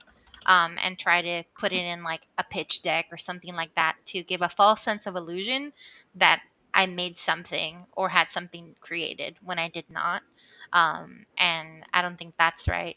Um, but with AI, I've seen it tools being used, like Ben said, with like lip syncing. I've seen it for generating voiceovers as well. Like if you don't have the funds immediately to record voice acting for dialogue, like doing the AI as temporary slots in can really help, like with demos and things like that, especially when you have to pitch it or like show it to your publisher or whatever. And we've used AI as well. We've used Mid Journey to like concept some ideas for a game that we're working on, but it's always like internal like vision boards and like mood boards and references. It's never like this is the art of my game, because it's not. But yeah, I feel like people are thinking it's the next best thing since sliced bread, and it's not. AI has been around for a while, and it's not the solution for everything. Like the world's not going to get better because AI is here. Um, it's just meant to help you. And AI as well with games specifically. I'm sure that you all have seen that one game that was completely like AI generated that came out. Which It can never have the attention to detail that people can add when they're developing, because it's doing an amalgamation and like doing things sometimes that just do not make sense, because they're just algorithms, right? There's not a lot of creativity, there's not necessarily problem solving, there's not strategic planning or strategic placement of things are just happening with numbers. And it's not the same if a human were to paint a canvas and have meaning and purpose on something versus an AI doing something beautiful but maybe lacking emotion, or anything else that's important. Yeah, I think an example of that is when we see a lot of like procedure like generated like worlds or like let's say levels. You kind of like at first maybe you can get away, but then as you play more and more, you start to notice it more, as Right. if like if there's an actual artist that designs everything, everything is specifically designed a certain way, and Hmm. it's gonna feel more fresh. I feel Right, that way. exactly. Yeah, exactly. It takes away too from, like you said, like your voice and like what you can offer the world. Nobody can make a game like me, because I have my own perspectives, I have my own design priorities and like all of these things. Same thing with Ben. Nobody can make code exactly like Ben. It can be similar, but he has his own thought processes, he has his own architecture and structures. It's just never going to be the same. You can copy it over, but it may not even work for what you're trying to do. And the best example that I can use that is if you go through a tutorial, if you're learning how to make a game on like YouTube, and you copy and paste code from a forum and try to put it in your engine, like 8 times out of 10, it's not going to work. Something's going to happen where it's going to be like it's not working. And that's the exact same way with AI. It's not always going to be applicable. But it's better to know how to get from point A to point B and the process, so that you could try it again in another way, instead of just having it something made for you, and then having to staple it in and try to like figure out how it works, when it doesn't belong. I, Can I, Oh, sorry, go ahead, Louis. I was gonna ask you, but since we're on the AI subject, is AI like, for example, in the development, does it help you in a certain ways to develop faster, or it helps like helps you fix things more faster, like it can detect like problems in the development that you can actually go ahead and fix. I don't know if the AI is at that point, but is it going to be like helpful in the near future for developers and see if they can get their games out quicker? I don't know about that. I don't know if it's necessarily going to cut time. I think in most cases it'll help unblock people. So like if they do need to create something for a deadline, but that's internal, not like published for the public, I think it'll help unblock people to like add temporary voiceover, add temporary art, add temporary audio, things like that. I think that'll help unblock people so that you can just do what you need to do and not worry about having not having that those things. So in that sense, yes, like maybe it could speed up prototyping or things like that because you're unblocking. But I think at the end of the day, those things need to get made. So it's still going to require time and not necessarily cut development time in half or anything like that.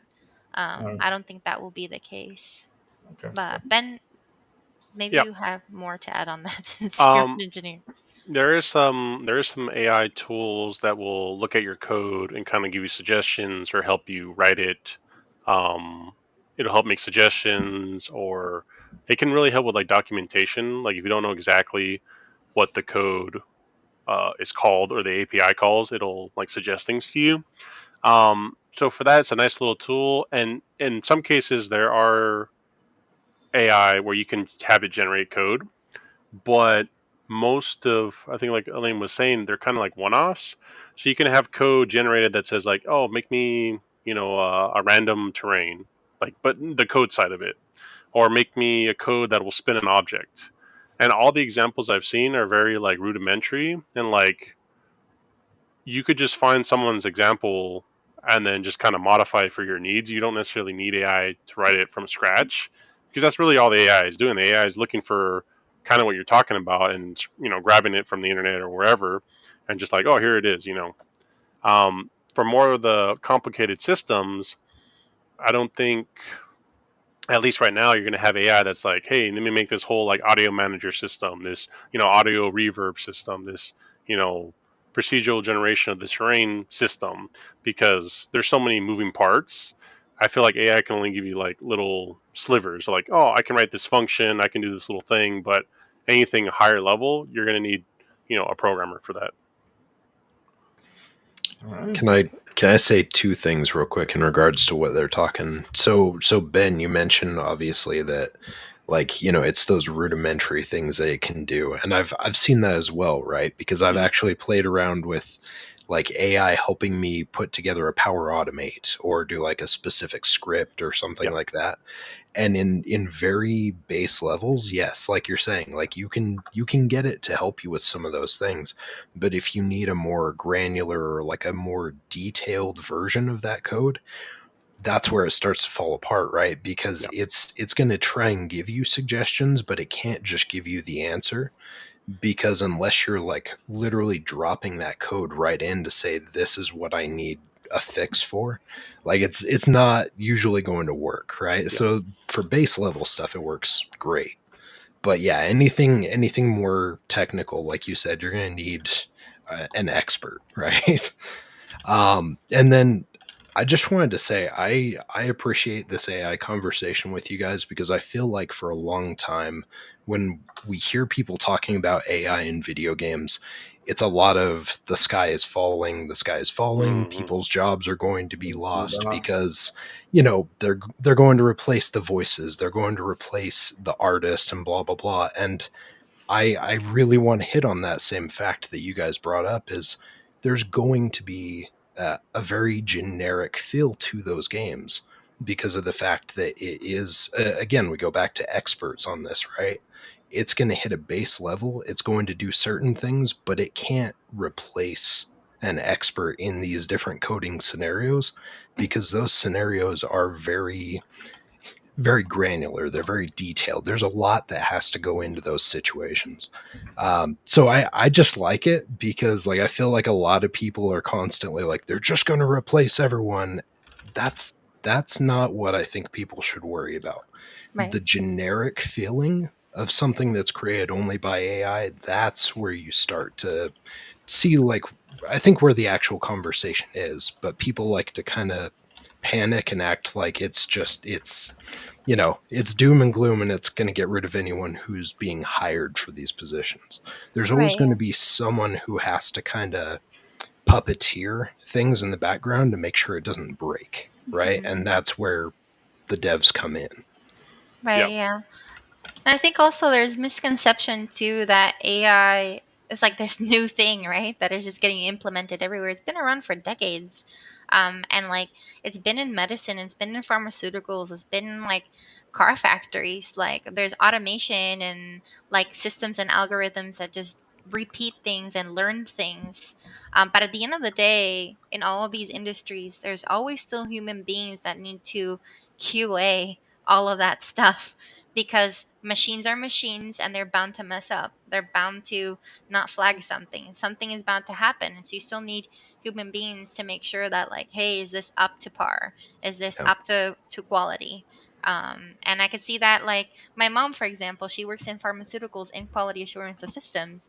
And like you could have a conversation with her about them actually needing to have human beings look through protocols that the machines are doing to make sure that they're actually doing what they're doing, because anything can happen at any given moment. The power could shut off in the factory and it could ruin something that the machine Yes. was doing.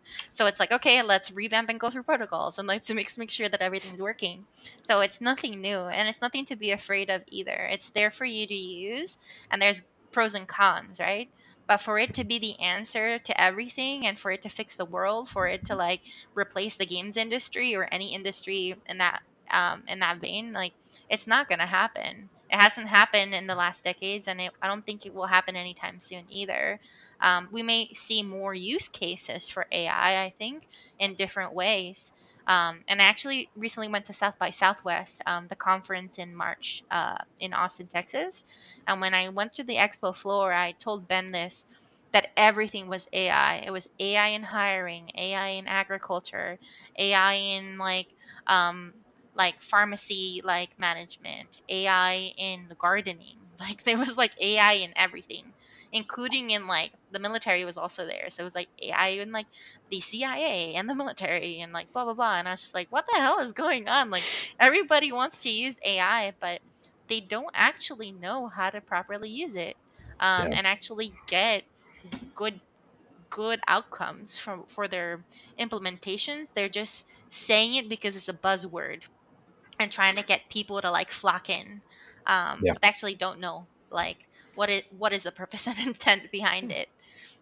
I love your examples for the medicine side and the car side, right? Like the automotive side, because it's a very easy example to put that out there and say, here's a use case scenario, right? Like if the torque ratio is too high for putting a bolt in a door on a certain car, and that breaks, someone's there that has to monitor that. They have to fix that. They have to make sure that those ratios are correct.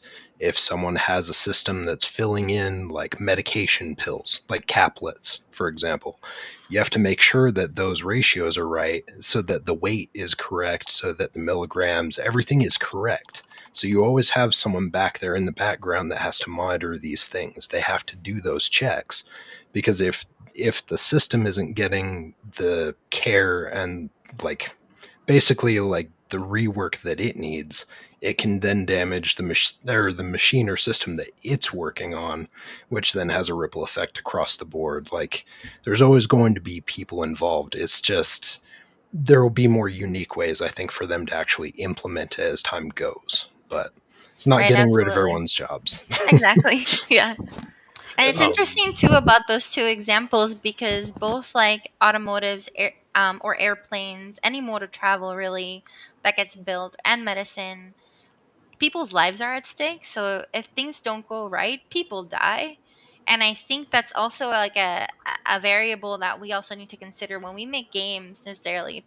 Like it's not that like extreme. Like we're not out here doing certain things, but for other industries it might be the case. You know what I mean? Where they're supplying power to, a whole town or something, and you could literally ruin people's supplies for like oxygen, um or like their fridge, so that their insulin is it gets expired or whatever. So I think that it goes beyond just like little things like games or it's just entertainment. It definitely is going deep into our livelihoods, and just life expectancy and all that stuff. So it's interesting to see all the hoopla, to be honest. It's interesting to see how deep people get and like where they're investing their priorities, because it's just like, man, if we could train AI to find cures for stuff, like that's a good application of AI, to go through algorithms, go through data sets really quickly that a human being couldn't possibly get through in a day, that an AI could do that in, a span of maybe a week, and just go through millions and billions of data sets. Like that's a great use case. So Hmm. it's just like, where are we investing our time too as a society? And then, capitalism, blah blah blah. Yeah. So like it's Yeah. all it all Yeah. goes really really deep, and you Yeah, can for sure. easily go through the rabbit hole if you really think about like our lives like on this planet, and like everything that's going on in the world around us. I was gonna ask one more question. Like for example, I've read this like in movie scripts, right? They're written through AI, right? What's so funny, Sour? What you laughing for? I'm just imagining your question, but go You're ahead. just gonna you're just gonna end up having the most generic Chuck Norris movies ever if AI is doing it. Oh, yeah, I was gonna ask it. Does it like because I already know, probably already know the answers. This is somebody asking me behind the scenes, though. That's the thing. Um, he was asking me, will it help also like to generate characters, also scripts for the video game? Because I know that movies have done this. I've read before that movies nowadays they get an AI to write them a script, and then you have the writer going in there, reading the script and fixing and adding and taking away to deliver the complete script. Or is that going to be like used in the near future for gaming or not? Maybe. Who knows? I hope But not. like, but writers in my and this is my experience with writers in games. I'm Yeah. at a studio right now that it's like narrative is like the the the gold treasure. Like it's such a prized possession that there's no way that they're using any type of AI software because they're too prideful in like the work that they do. Um, so I haven't known of any writers that are depending on like ChatGPT or anything to write their stuff. However, I myself have used AI to like for very remedial things that it's just like I don't need to spend my time like creating a list of 12 games that I can use as a reference. Like I will go to the AI for that. It's like make me a list of 10 games that are like an action adventure set in like a different country outside the United States and we're successful. And I get a list. And cool, I didn't have to dig all that stuff on my own and like save myself a few hours of digging. So again, it's a tool. I don't think it's going to be the answer to creating better stuff.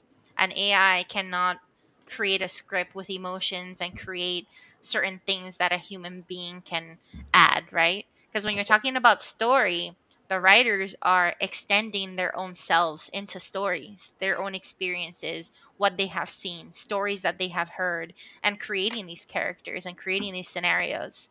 An AI can have references that it can gather those things, but if it doesn't have that data, it cannot pull from it, Yep. right?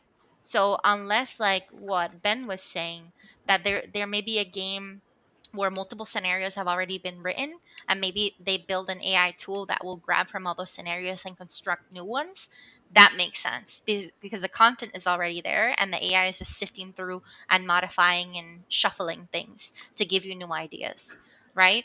But to expect a machine can only run with whatever gets added into it, right? So I don't think we're there yet for any type of narrative AI engine unless somebody like BioWare develops it that has just like huge amounts of narrative data and all the stuff that it can put together to like actually churn out story. But I always think it's more like a maybe like a little roadmap or maybe like a template. But it's never going to be this is the final script that we're going to use for a game and it was created by a machine and that's what we're going to use. I Yep. don't think that'll ever be the case.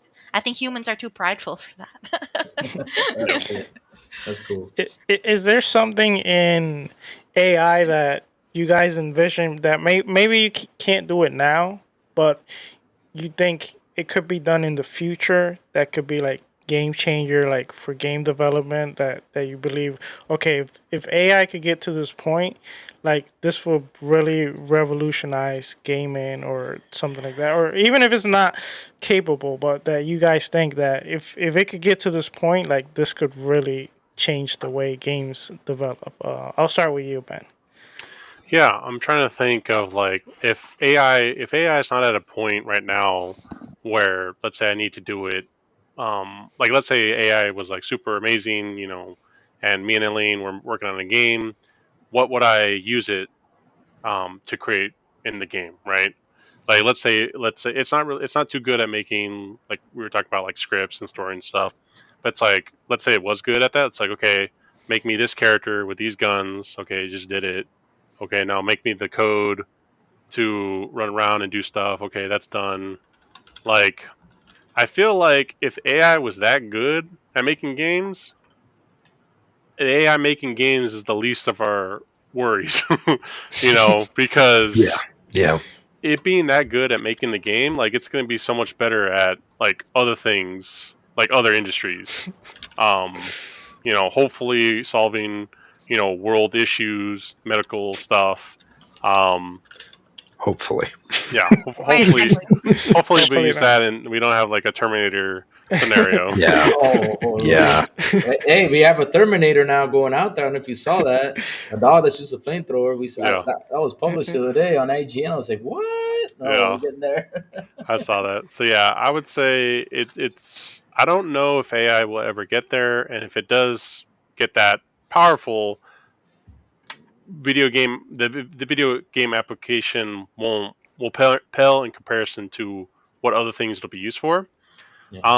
If AI kind of stays around where it's at and gets a little bit better, maybe in the future, I probably only see AI in game development use as maybe 10% of the game overall, maybe.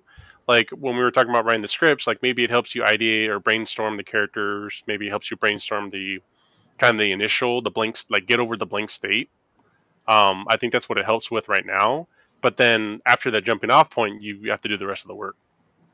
Okay. Yep. Real quick, I'm not gonna lie, but that I don't know if you guys seen that Megatron, like transform. If I wasn't a parent, I'll probably that looks awesome.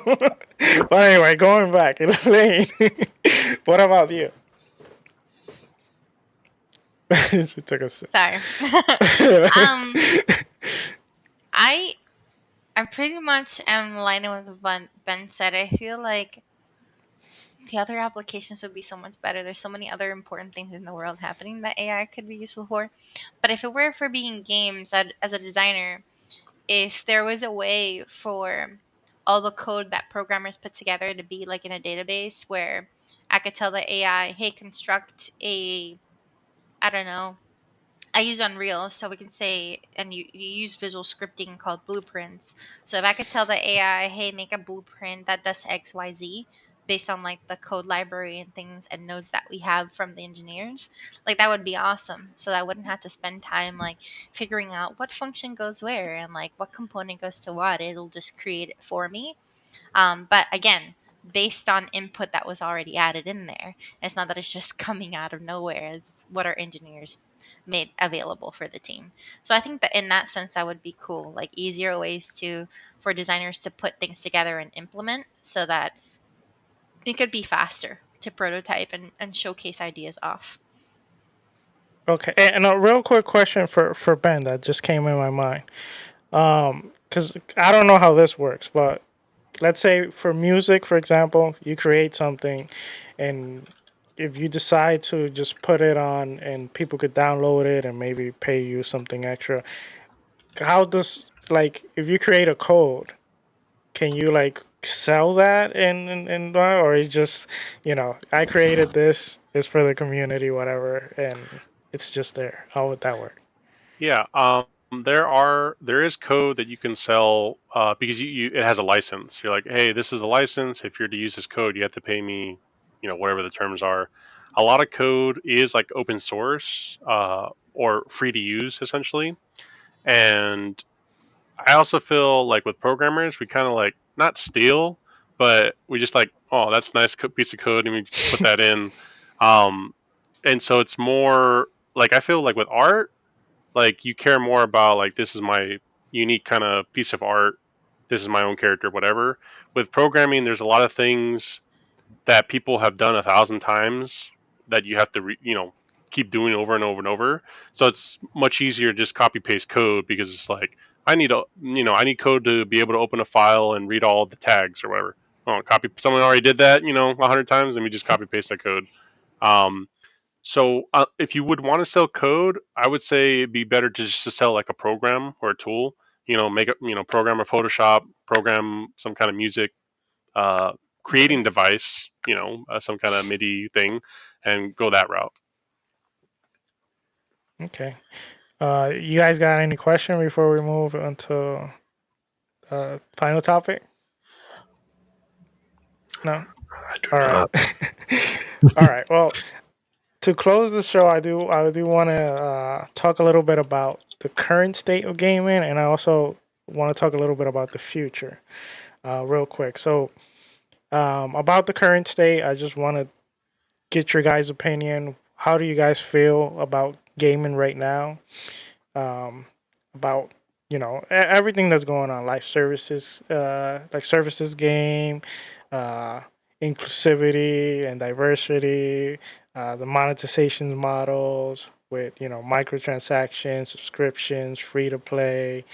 Uh, Also, something that, for example, I always think of right now. To me, I feel like there's a kind of like a game saturation. I feel like there's too many games, and like was mentioned before, so many people are trying to compete, but at the same time, I feel like some games are butchering each other because they're releasing around the same time frame, and it's kind of hard. So, Elaine, let me go with you first. What do you think about the current situation in gaming and anything you want to tackle, any topic regarding that? Um, well, I've been in the industry now for like 8.5 years, and I've seen a lot of changes, like both good and bad, since I've been around. Some things have really improved. I definitely see a lot more women, as designers and developers in general than when I first started, which has been nice. It's nice to just have other people that like you can relate to that are part of your team that you can talk to. Um, as far as diversity, I still feel like there's a lot of work to do. Like being Latina and a woman, I'm like maybe in the 1% of like game designers. There's not a lot of other women that I know of that are from my descent that like do the work that I do, let alone in leadership positions, which is where I am at. So I would love to see more of that because I really do think that when you bring perspectives from like, growing up in a different country and like being exposed to different things and you value life and see life differently. And I feel like that helps a lot in the way that you create like art, especially games. You can like write stories that connect with people differently and maybe even deeper because you can really touch on points that somebody who's never experienced certain things wouldn't be able to. So I would love to see more diversity for sure because sometimes I do feel alone. Sometimes things happen and I'm just like I have nobody to talk to, nobody who understands like why this hurt me. Only like my friends or like my partner will be able to like have conversations with me about that. Um, let's see what else. Microtransactions and such. Like I feel that the mobile like game space is changing quite a bit. I don't feel like it's as huge as it used to be, and things are changing. And for console and PC, we're seeing a change even currently from multiplayer games to single player games. Even in the games that were announced at the Game Awards last year in December, a bunch of the new stuff that's coming out, a lot of it's single player, like story driven stuff.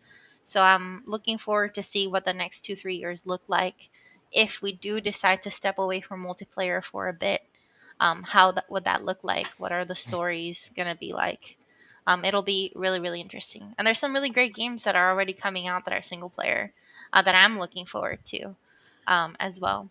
So we'll see. But I'm hoping for the best. You can never. I'm an optimist. I try to look at things like in a positive light, but there are bad things happening. People are still getting harassed. People are still getting bomb threats. People are still getting like what's it called, docs, um, for being, a person of color in games or making games about culture. Like it's ridiculous the amount of hate that people are willing to share on social media just because you can't see their real name and their real picture attached to their handles. And it's sad to see. I wish that it wasn't that way. Um, and I don't want people to leave the industry and stop making games because of a few haters. Yeah, Um, so it just sucks. People don't hate like other forms of media in the same way with so much vitriol as they do video games. And I don't know why that is. Ben and I watched like the videos that came out for Stella Blade. Was it Stella Blade? Is yeah, that Stellar. celebrate. Stellar So Blade? bad. Yeah. Some of the So videos for the petitions, and I'm just like, but why? Like, is this the hill that you want to die on? Like, why are you doing this? It doesn't make any sense to Yeah, me. I don't Like, understand it. but also I do respect people's opinions. It's not about like not respecting different viewpoints. That's not it. It's just the way that people are coming across. And really it's just being hateful, and it's just like, it's my opinion and that's the only valid point, and if you don't like side with me, then go die. Like, what? Like, who taught you how to speak to people? Like, maybe you don't speak to people, I don't know. But I don't know, I just wish that the world would be a kinder place, not just in games but just in general. I just feel a lot of us have lost that sense of human, like the human side of us, and like being compassionate and being considerate and like all those things. Like, game developers are human beings, they have feelings, they have emotions. Like, we're not immune to any of that just because we see it all the time. And we don't have to make games, right? Like, can you imagine if like the whole games industry decided to do a strike like the actors did? Like, I don't know what would happen to our industry. I don't No more know. games. I don't know We're how people would feel if we were just like, no, we're not making games anymore for an X amount of time until we get better pay, until crunch is no longer a thing or whatever. You would have no games. Man, you thought the internet right now was intolerable. Oh Oof. Lord, if that happens, Oh oh no. no, no. That would be like a Jesus. scorched earth scenario, I Yeah. think. That would be Oof. wild, right? Mm. But we aren't union, right? That's like another big topic in the games industry. We are not unionized, so we see all these layoffs, right? I think there's been over 20,000 people who have gotten laid off, in the last 6 months or something like that, and that's not counting the layoffs from last year or the year before. Yeah. So people are losing their jobs left and right, and literally it can happen overnight. People have moved from like Europe to the United States, or from the United States to like Australia for jobs. And all of a sudden they're told you are let go. Your benefits are terminated as of immediately. And now it's like, how do I find money to feed my family? How do I find money to pay my rent or my mortgage? How do I get back home because I'm on visa? You know what I mean? So it's really awful things that are happening to people. And then the amount of open positions that you can apply for are very small. So people have been looking for jobs for 10 months, 14 months, 16 months, and not being able to find anything. And it just really sucks, that a lot of people are hurting right now. So it's like vitriol, hate, like all this like unruly behavior about just things that honestly are not that big of a deal, and then people's livelihoods being at stake all at once. And you see that, I see that in my timeline and in my feeds, and I'm just like, and what's going on in the world too. Like, I'm not going to forget about what's happening, in Palestine. I'm not going to forget with what's happening all over campuses, in the United States. Their students are like standing up. You know what I mean? Like, that's also happening, right? So as a game developer, imagining having all of Yeah. these things on your plate on a daily, and then you need to be creative and work on the game that you're working on and provide solutions, going on real like nothing's going on, like everything's fine, like the dog meme with a fire around it.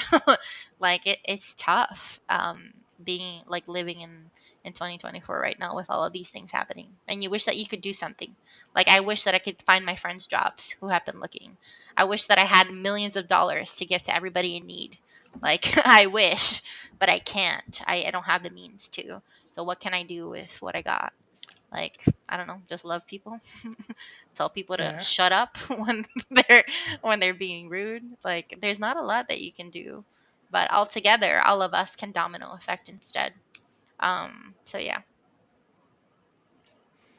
Yeah. Mm. Ben, what about you? What can you say about the current state of gaming and how do you see it?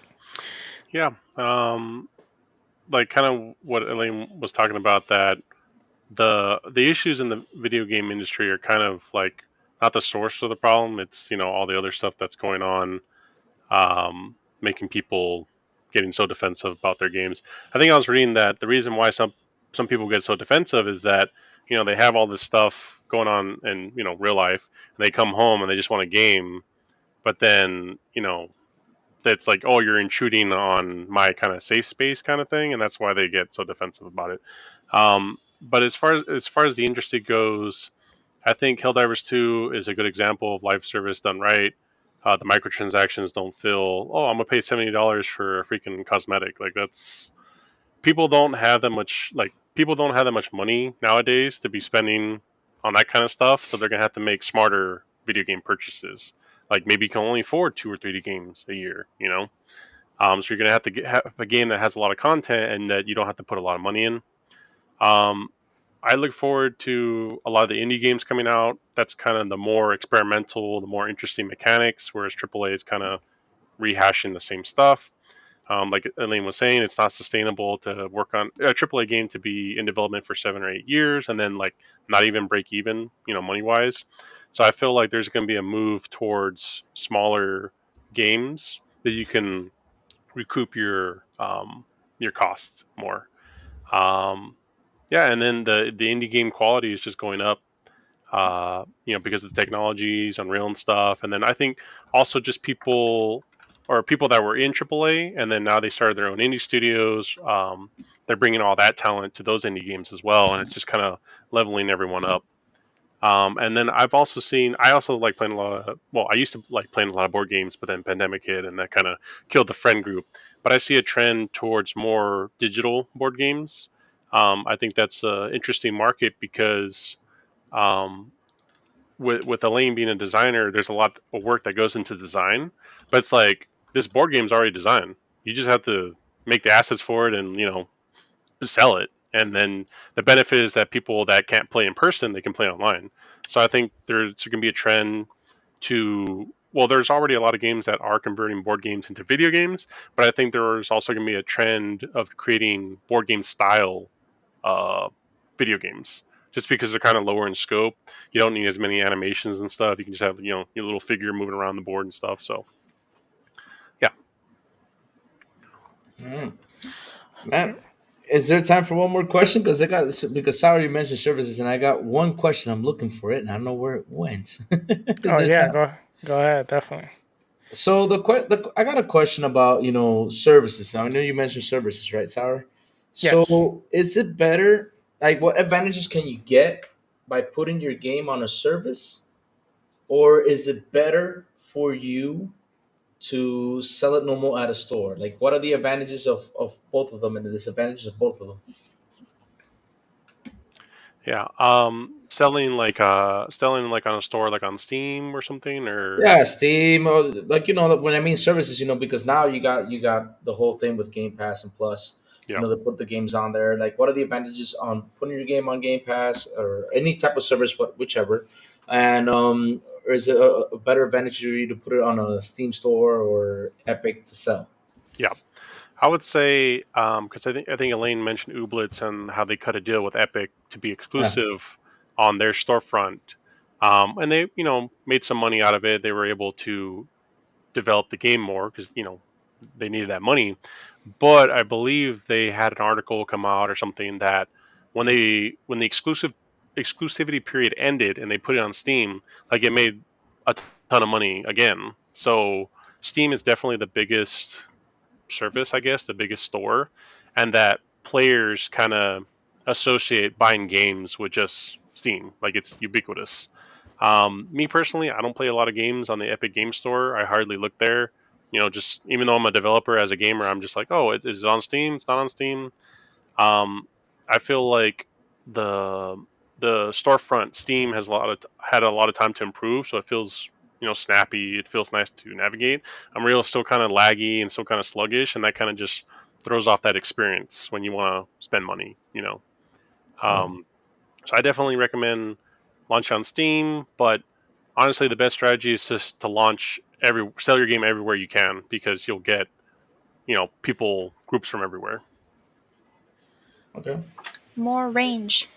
But I'll also say that when it comes to games as a service, I don't think I have met any developer or know of any game that has willingly decided to put their game on a specific store. It always comes with some type of contract or deal. There's always money behind it. It's not just like, oh yeah, wouldn't it be great if our game was on Xbox Game Pass? It's always like, oh, Microsoft is giving us $3 million to put our game on there. So it's like they're paying for that. It's like Microsoft is paying you to put your content on there because they want more content.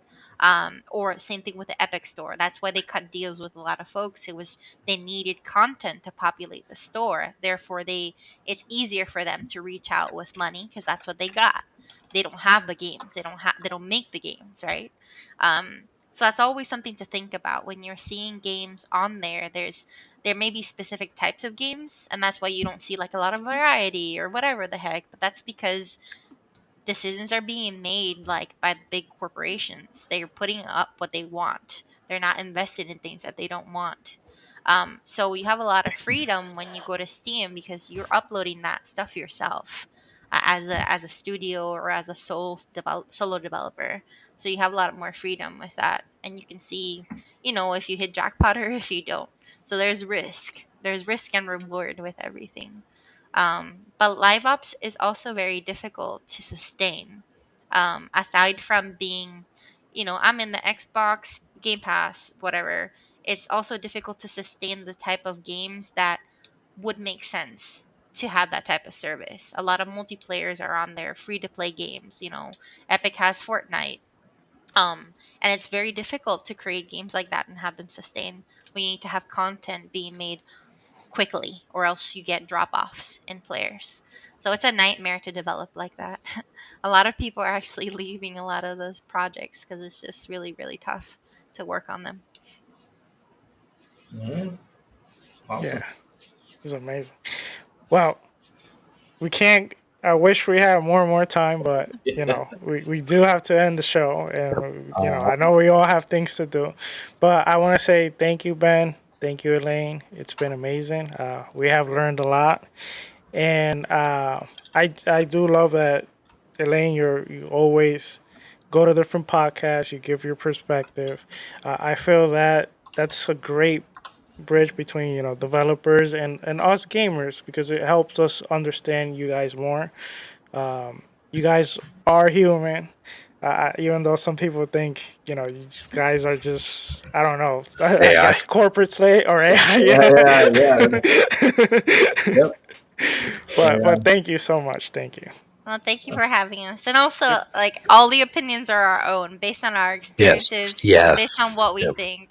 So, it's not like you can ask any friend of mine, you can bring another friend of mine, and they'll give you a different perspective because we all have just different experiences and can speak to different things. Oh man, thank you so much for joining us. It was one heck of an episode. I mean, seriously, I was just holding my head when you were explaining the 1 month thing. I'm still thinking about that. I want to get that client. I really want to, hit him with my hammer. Seriously, just oh my god. But thank you guys. Really, it was a great show. You guys, we learned a lot today.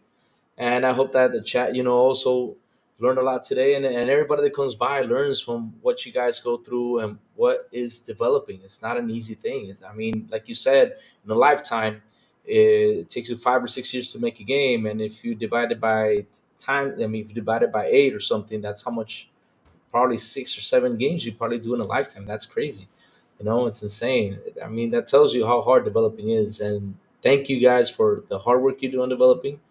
We really enjoy it when we sit there and play the game, man. Seriously, really enjoy from the hard work you guys put into it. And thank Thank you you again so for much. and thank you for coming to the show. It was awesome. Thank you. So right away, let's start with our outros. Ben, sir, please tell everybody where they can find you. You can find me on X, formerly known as Twitter, at Zathalos. Um, I'm currently working on a project, working on a game called Bounty Star. Hopefully, it'll be released. Well, this is my opinion. Not official release date, whatever. Hopefully, it's released this year, but we never know. That's not an official statement. But Bounty Star, look it up. Is this from your own development or like from your work, like from a studio you work for? Just this is the studio that I work for. So not my personal studio. This is just my day job. Yeah, so no official, release date or anything, but we're going to be releasing some more videos and stuff of the game coming up. hopefully it's this year. But game development sometimes things get delayed, so no official release date just yet. Oh, Okay, awesome. oh man, it looks fun. I'm looking at it. This game looks fun. Oh, I'm getting this sucker. Elaine, please tell everybody where they can find you. Well, I can also be found on X, formerly Twitter, at Chulatastic. I mostly share like game development things, indie games that are coming out, and just industry stuff. So if that's something that you're interested in, like, come check it out. I don't live in any other social medias. I just waste time on Instagram, like scrolling through reels. I don't actually post anything. And then what I'm working on is Redacted. It'll be out in a few years. But Ben and I are like figuring out what our next game together is gonna look like. So we have been talking a lot about design, problem solving together, and are hoping to start writing some design docs and making some prototypes soon. I got an Oh, idea. nice. I got an idea for a game. I got an Oh idea. Now, no! look. Oh Here we go. no! Now, I Oh got an no! look. idea. Now, Oh look. no! No! No! Wait, no. Wait. The Untitled Crazy Louie game. Why don't we Oh, make that? Oh, heck yeah, a game about Crazy look, we're Louie. about to throw you No, it down the got plane. canceled. No funding. No funding. No funding. No funding. What? Oh man. I mean, if I make a poll, people will say yes. I would like to play as Crazy Louie in the video game. I bet you. We'll make a poll about that, Sour. Let's make a poll. Sour Blow. Please, everybody, where they can find you, sir. All right. Well, you can find me at Sour Blow. After this show, I guess at 10:30 Eastern time, I will be joining Dusty. So, got a long night today. But you can go check his podcast out. But thank you again, Elaine. Thank you, Ben. It's been awesome, and thank you, Silent and Crazy. I had an amazing time with you guys. Oh, thank you. Thank you. How about you, our awesome captain? Where can they find you, sir? All right. Well, you can just find me all over the social medias as Silent Cipher. Don't have a lot in the pipeline at the moment. I think I have some TikTok videos that'll be coming up here shortly. I do have a nifty little toy that I'll be playing with here soon, doing some more recordings and stuff. I just got a DJI 2 recorder, so I'm going to be messing around with that microphone and going to be having some fun with some of that stuff. But besides that, hopefully you'll just catch me playing some Fallout or something on Xbox over the weekend. But Elaine, Ben, thank you guys so much for coming. Truly do appreciate it. It was a great conversation. It's nice to get to have these conversations.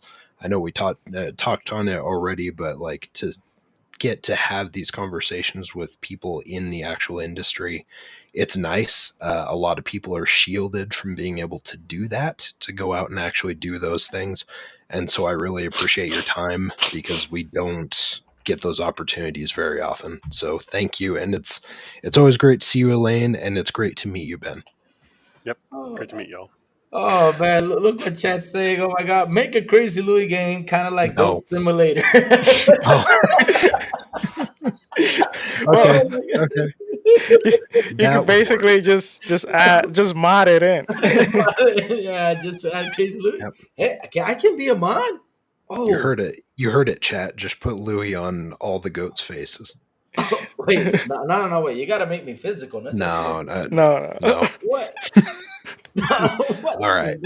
Let's Lou, where can we That's find you, Lou? All right. You can find me at X because that, at Crazy Louie Gaming. And also, you can find me every single morning from Mondays to Saturday at Good Morning Everybody, where I sit there for 20 minutes just hanging out, bring a little bit of news and just hearing the chat and getting picked on by my co-pilots. But it's cool. It's nice. I have fun. We all have fun. And also on the Xbox Factor podcast on Tuesdays at the Double Barrel Gaming YouTube channel. And as always, here Wednesdays at the Xbox International podcast with Silent Cypher, the big plume, and rubber toe. Oh, that's a sound blow, rubber toe. They do rhyme, huh? Screw you, crazy. Screw you. I love you, Sour. I love you. So, guys, hit that like button, hit that subscribe button, and also hit that bell so it can tell you when XBI content comes on. And remember, let's go, let's rock, and thanks for hanging out with us tonight. Yes, see you all next Wednesday. Bye-bye. Bye, all.